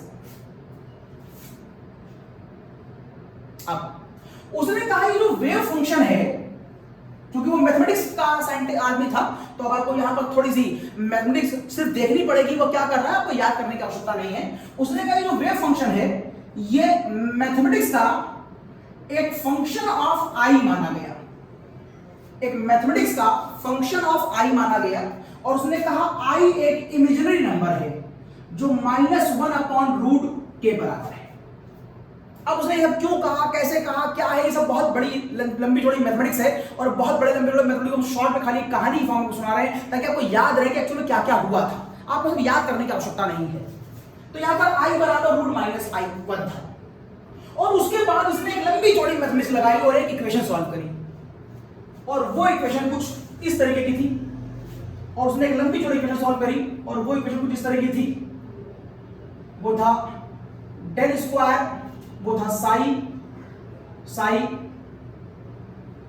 del square upon dx square, del square upon dy square, del square upon dz square. मतलब इलेक्ट्रॉन की हम पोजीशन निकालने जा रहे हैं तीनों एक्सिस पर, प्लस यहां पर था 8π² m upon h square E minus v। E है इलेक्ट्रॉन की टोटल एनर्जी और v है उसकी पोटेंशियल एनर्जी। और फिर यहां पर आ जाएगा साई बराबर 0। ये था श्रोडिंगर की वेव इक्वेशन। उसने ये कैसे सॉल्व करी आपको जानने की आवश्यकता नहीं है, मैंने खाली आपको दिखाई, एक बार आपकी नजर में आनी चाहिए। ये है श्रोडिंगर की वेव इक्वेशन जो श्रोडिंगर ने अपनी इस कॉन्सेप्ट के बाद एक लंबी चौड़ी मैथमेटिक्स सॉल्व करी। उसने जब इसको भी सॉल्व किया तो यहां से उसके दो आंसर आए।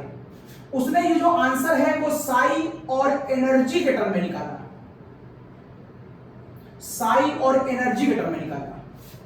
और उसने सॉल्यूशन से ये बताया कि E1 पर अगर साई1 आता है और E2 पर अगर साई2 आता है तो इसका मतलब ये है कि इस एनर्जी पर भी कुछ इलेक्ट्रॉन अवेलेबल है। एक्चुअली में साई का मतलब वेव फंक्शन और साई का मतलब वेव फंक्शन की वजह से साथ साथ आप इसे इलेक्ट्रॉन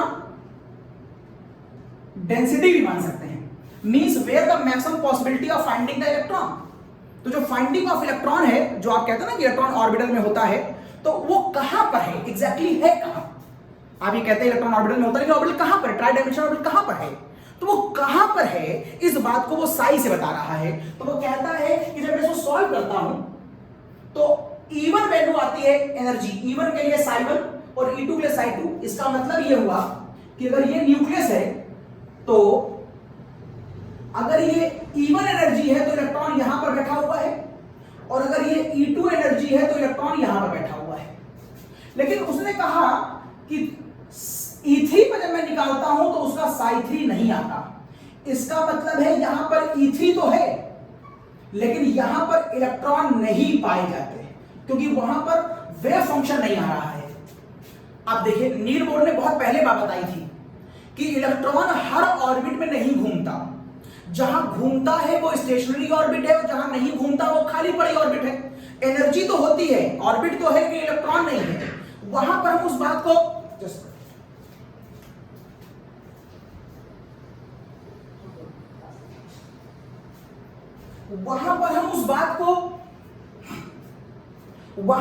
बात को समझ नहीं पा रहे थे कि उसने ऐसा क्यों कहा था। लेकिन मैंने पहले कहा कि साइंटिस्ट बहुत महान होते हैं, उन्होंने वो बात वहां गेस कर ली थी, एक्सप्लेन नहीं करा। नील बोर ने कहा था कि न्यूक्लियस के चारों तरफ इलेक्ट्रॉन कहीं होता है कहीं नहीं होता है।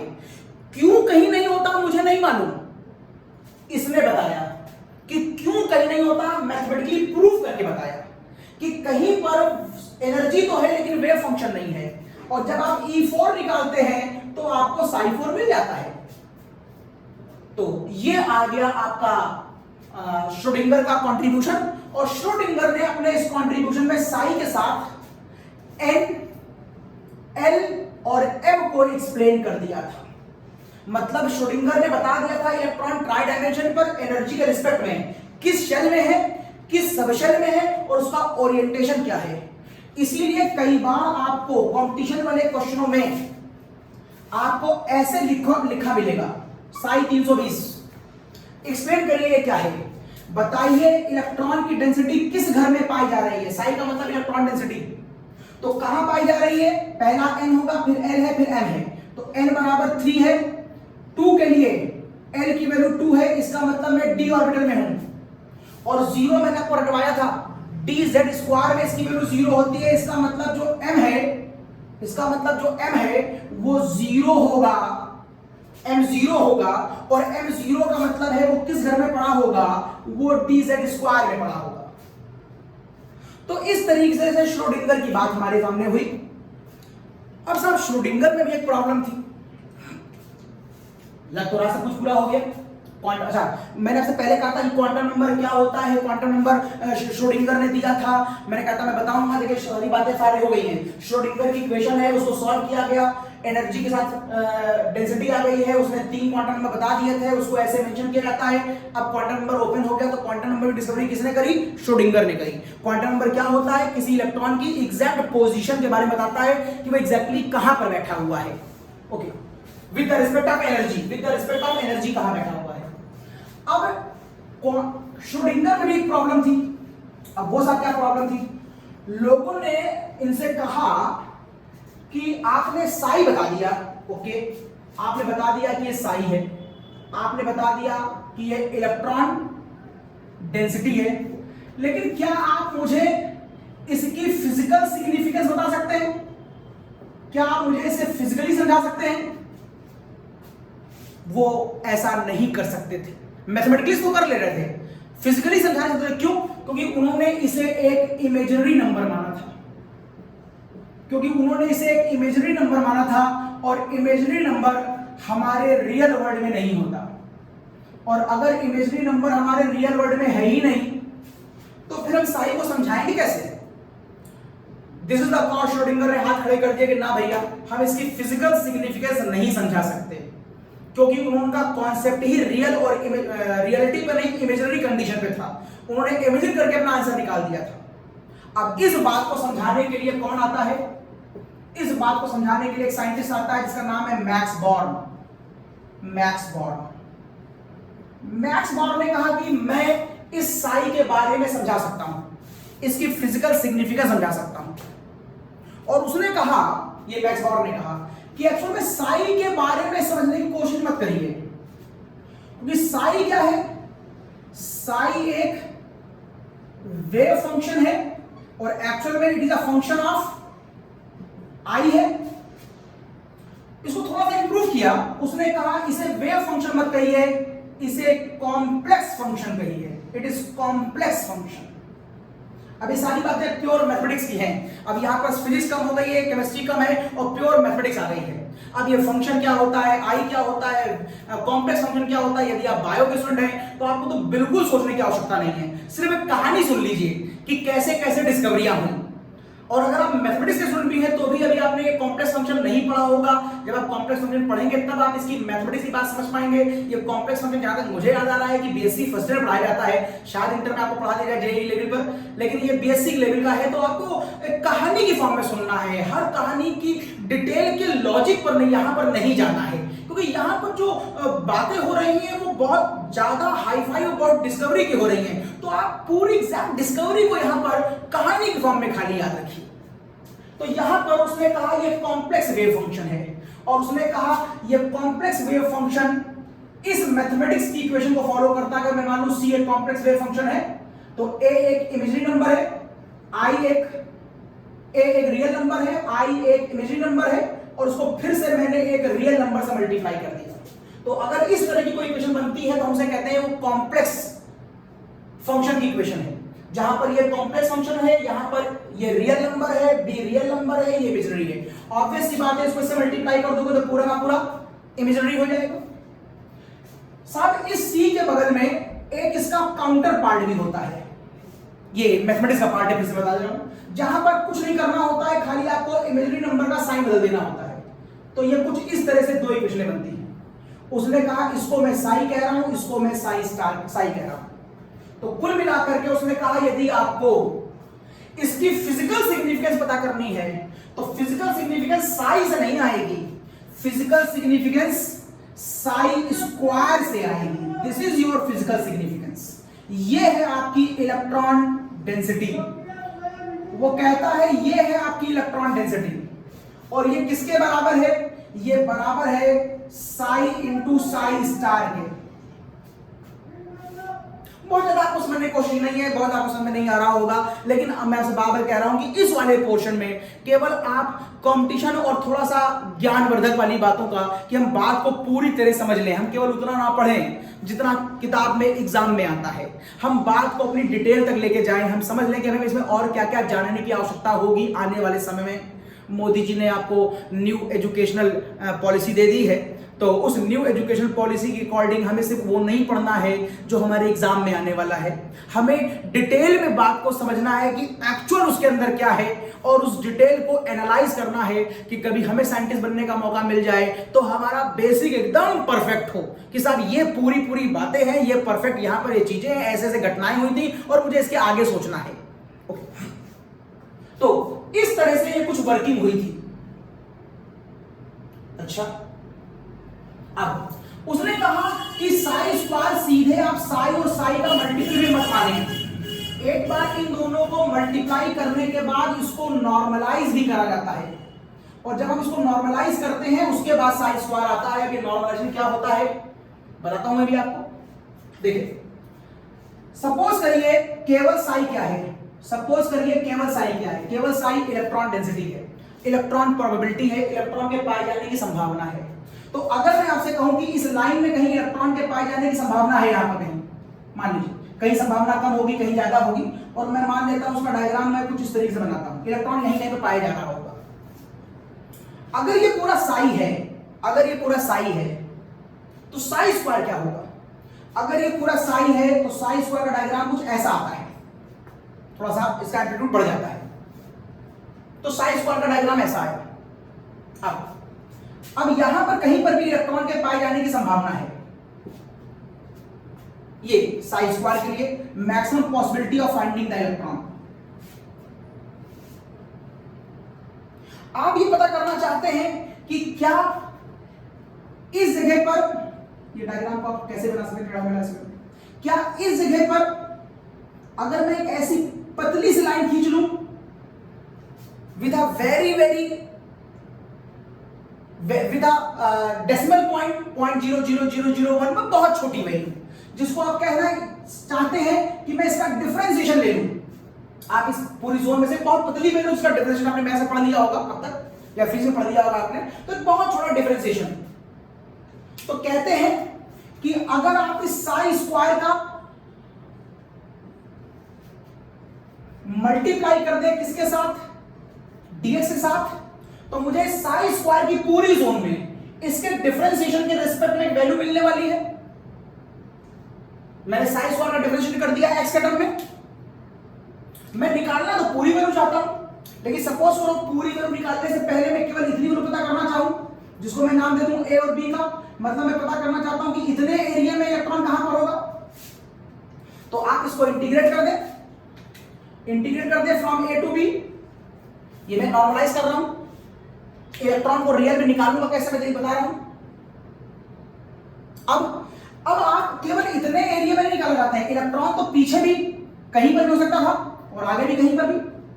पीछे आओ तो कहां तक जाओगे, माइनस इनफाइनाइट, आगे जाओ तो कहां तक जाओगे, प्लस इनफाइनाइट। तो आप इसी इक्वेशन को ऐसे भी लिख सकते थे कि ये माइनस इनफाइनाइट से प्लस इनफाइनाइट, और ये हो गया साई स्क्वायर का डीएक्स। यहां से जो वैल्यू आएगी वो कहलाएगी maximum possibility of finding the electron. और एक बात कंफर्म है, जब तुमने इतनी बड़ी वैल्यू मान ली है तो इलेक्ट्रॉन तो इतने बड़े में कहीं ना कहीं होगा ही होगा, 100% होगा। तो 100%, 100/100 का मतलब है आंसर आएगा 1। इसे कहते हैं नॉर्मलाइजेशन और कैलकुलेशन ऑफ साई स्क्वायर। और ये हो गया significance of Sai square. Sai के पास सिग्निफिकेंस नहीं है, साई स्क्वायर के पास सिग्निफिकेंस है। साई नहीं बताता है कि इलेक्ट्रॉन एग्जैक्टली कहां बैठा है, फिजिकली नहीं बताता है, मैथमेटिकली बताता है, लेकिन साई स्क्वायर फिजिकल सिग्निफिकेंस देता है। और Sai square probability of finding the electron का सही सिंबल हो सकता है। तो जो श्रोडिंगर नहीं कर पाए, उन्होंने साई बताया, क्वांटम नंबर बताए, लेकिन फिजिकल सिग्निफिकेंस नहीं बता पाए, क्योंकि वो एक इमेजिनरी नंबर को एक्सप्लेन कर रहे थे। इस बात को मैक्स बॉर्न नाम के एक मैथमेटिशियन ने इस तरीके से एक्सप्लेन करा, और उसने बता दिया कि हम इस तरीके से इस पूरी घटना को कर सकते हैं। आपको अगर टफ लग रहा हो तो आप इस पोर्शन को मत पढ़िएगा, आप श्रोडिंगर को भी ना पढ़िए, आपके पीछे भर का काम चल जाएगा। श्रोडिंगर में खाली एक ही क्वेश्चन आता है कि उसने कौन कौन से क्वांटम नंबर निकाले, लेकिन मैंने सिर्फ इसलिए आपको बताया था कि आपको पूरी कहानी रियलिटी में मालूम चले। उसमें से कितना पढ़ना है, कितना छोड़ना है, कोई बात नहीं। आप पूरी कहानी को, पूरे लेक्चर को पिक्चर की फॉर्म में देखिएगा, जितना ठीक लगे उतना ऑब्जर्व करिएगा, जो ठीक ना लगे वो छोड़ दीजिएगा। वैसे भी सारी बातें क्वांटम मैकेनिक्स की हैं, ये ऑलरेडी बहुत टफ है, लेकिन फिर भी अपनी तरफ से मैंने कोशिश करी कि कुछ इस तरीके की वर्किंग होती है। अच्छा, अब मैं आपको जब ग्राफ खींचे दिखा रहा था तो वहां पर मैं बगल में एक आर यूज कर रहा था। मैंने कहा था आने वाले समय बताऊंगा कि उस आर का क्या मतलब है। चलिए, आखिरी पॉइंट है, बस चैप्टर खत्म हो गया है, कुछ ज्यादा ही डिटेल में हो गया है, लेकिन ठीक है। चलिए, आर का क्या मतलब है। तो मैंने आपसे कहा था कि मैंने यहां पर साई स्क्वायर तो लिखा था, लेकिन यहां पर आर भी लगाया था। अब ये आर क्या है? अब एक्चुअल में ये लिख तो आर दिया गया है, एक्चुअल में इस साई के 3 कंपोनेंट होते हैं। आप इसे थीटा कंपोनेंट कह सकते हैं, फाई कंपोनेंट कह सकते हैं, और आर 3 कंपोनेंट होते हैं। अब ये 3 कंपोनेंट कैसे निकलते हैं, कहां से आते हैं, कैसे देखे जाते हैं, देखिए। अगर आप नॉर्मल बिहेवियर में इसको एक्स एक्सिस माने तो ये माइनस एक्स से बता चुका था मैं आपको, ये वाई है तो ये माइनस वाई है, ये जेड है तो ये माइनस जेड है। अगर मैं नॉर्मल बिहेवियर में आपसे पूछूं कि बताओ यहां पर अगर कोई एटम बैठा है ए, तो उसकी एक्स वाई और जेड एक्सिस पर क्या लोकेशन है। अगर यहां पर कोई एटम बैठा है ए, तो मुझे अगर इसे पता करना है तो मैं एक्स एक्सिस में मुझे कितना चलना पड़ेगा, एक्स एक्सिस में, तो मैं कितना चला एक्स एक्सिस में, एक्स, तो मुझे एक्स मिल गया। अच्छा, मुझे इसको पाने के लिए एक्स एक्सिस में चल लिया, मुझे इसे पाने के लिए मान लो ये y है, ये z है, तो मुझे y में कितना चलना पड़ेगा, तो मुझे यहां पर y मिल गया। मुझे z में कितना चलना पड़ेगा, z में कितना चलना पड़ेगा, तो मुझे z मिल गया। मतलब इस तरीके से आप इसका x y z एंगल निकाल लेते हैं। x y z एक्सिस, अगर यहां पर कोई पार्टिकल है तो वो ट्राई डायमेंशन में पता चल जाता है कि x y z में कहां पर है। लेकिन ये मैं सरफेस पे बात कर रहा था, ट्राई डायमेंशन में बात कर रहा था, चलो मान लेता हूं। लेकिन अगर मैं स्फेरिकल मोड में बात कर रहा हूं, एक स्फेरिकल जोन है, तो स्फेरिकल जोन में वहां पर एक पॉइंट और जुड़ जाएगा, एक्स वाई जेड तो होगा, एक पॉइंट और जुड़ जाएगा, और वो होगा उसका सेंटर से रेडियस लोकेशन। तो मान लो ये एक्स वाई जेड एक्सिस तो है ही, ये एक्स है, ये वाई है, ये जेड है, यहां पर जो एटम बैठा है, अगर तुम उसकी लोकेशन निकालना चाहते हो तो मुझे यह भी पता करना पड़ेगा कि सेंटर से वो कितनी दूरी पर बैठा है, दैट इज r। अगर ये स्फेरिकल लोकेशन पे है, और मैं स्फेरिकल की बात क्यों कर रहा हूं, क्योंकि मैं एटम पढ़ रहा हूं और एटम स्फेरिकल होता है, इसलिए मैं r की बात करूंगा। अब मुझे जितनी दूरी पर ये एटम मिलेगा मेरे, ये कौन है, इलेक्ट्रॉन है, ये इलेक्ट्रॉन है, ये कहां पर है, न्यूक्लियस से सर्टेन दूरी पर है r। अब जितनी दूरी पे मिला वहां से एक परपेंडिकुलर यहां पर एक लाइन खींच लो, और वो एक्स वाई एक्सिस के ऊपर जहां पर गिरी वहां पर इस लाइन को इससे मिला दो। ये जो एंगल है ये कहलाता है एजीम्यूथल एंगल। यही एंगल डिसाइड करता है एजीम्यूथल क्वांटम नंबर को भी। तो ये तुम्हारा हो गया एजीम्यूथल एंगल, जिसको तुमने थीटा कह दिया।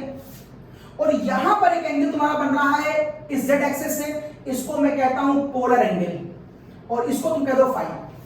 तो कुल मिलाकर देखो, इलेक्ट्रॉन की लोकेशन स्फेरिकल पोजीशन पर तीन बातों पर डिपेंड करती है, उसका रेडियस क्या है, उसका थीटा क्या है, उसका फाई क्या है। लेकिन इन तीन में को एक्सप्लेन करना बहुत कॉम्प्लिकेट हो जाएगा, तो इन तीन में से मैं केवल आर को ही अपना कंपोनेंट मान के एक्सप्लेन कर रहा हूं। तो आपकी बुक में जो आर लिखा हुआ है उसका मतलब है इलेक्ट्रॉन की लोकेशन केवल आर के रिस्पेक्ट में एक्सप्लेन की जा रही है, बाकी के रिस्पेक्ट में एक्सप्लेन नहीं की जा रही है। ठीक है, ओके। तो ये आर का मतलब बता दिया मैंने आपको। ठीक है, सारी बातें हो गई, ये चैप्टर खत्म हो गया। हम लोग फिर मिलते हैं एक नेक्स्ट। अच्छा, इसकी सारे न्यूमेरिकल सारी प्रैक्टिस बहुत अच्छी तरह कर लीजिएगा। मेनली आपको पढ़ना क्या है इस चैप्टर के अंदर, आपको मेनली हिस्ट्री के पार्ट को खाली कहानी की फॉर्म में सुनना है, क्वांटम वाले पार्ट को भी कहानी की फॉर्म में सुनना है। पढ़ना खाली बीच वाला पार्ट है जहां से नील बोर शुरू हुआ था। नील बोर के डेरिवेशन से जो फॉर्मूले आए थे आपको खाली वो पढ़ने हैं, उस पर न्यूमेरिकल लगाने हैं। जब वो सारे न्यूमेरिकल खत्म हो जाएगा तो डुअल डी ब्रॉगली का जो फॉर्मूला बनाया था उस पर न्यूमेरिकल लगाने हैं, फिर हाइजेनबर्ग पे लगाने हैं, और फिर फोटो इलेक्ट्रिक इफेक्ट के ऊपर न्यूमेरिकल लगाने हैं। मेरे ख्याल से सारी बातें हो गई, फोटो इलेक्ट्रिक हो गई बात, बस ठीक। इसके अलावा आपको इस अच्छा इलेक्ट्रॉनिक कॉन्फ़िगरेशन की प्रैक्टिस बहुत अच्छी तरह कर लीजिएगा, क्वांटम नंबर निकालने की प्रैक्टिस बहुत अच्छी तरह कर लीजिएगा। ये इसका इंपॉर्टेंट पोर्शन बनता है इस चैप्टर का। चलिए फिर मिलते हैं अगले चैप्टर में केमिकल बॉन्डिंग पीरियोडिक के साथ। तब तक के लिए बाय।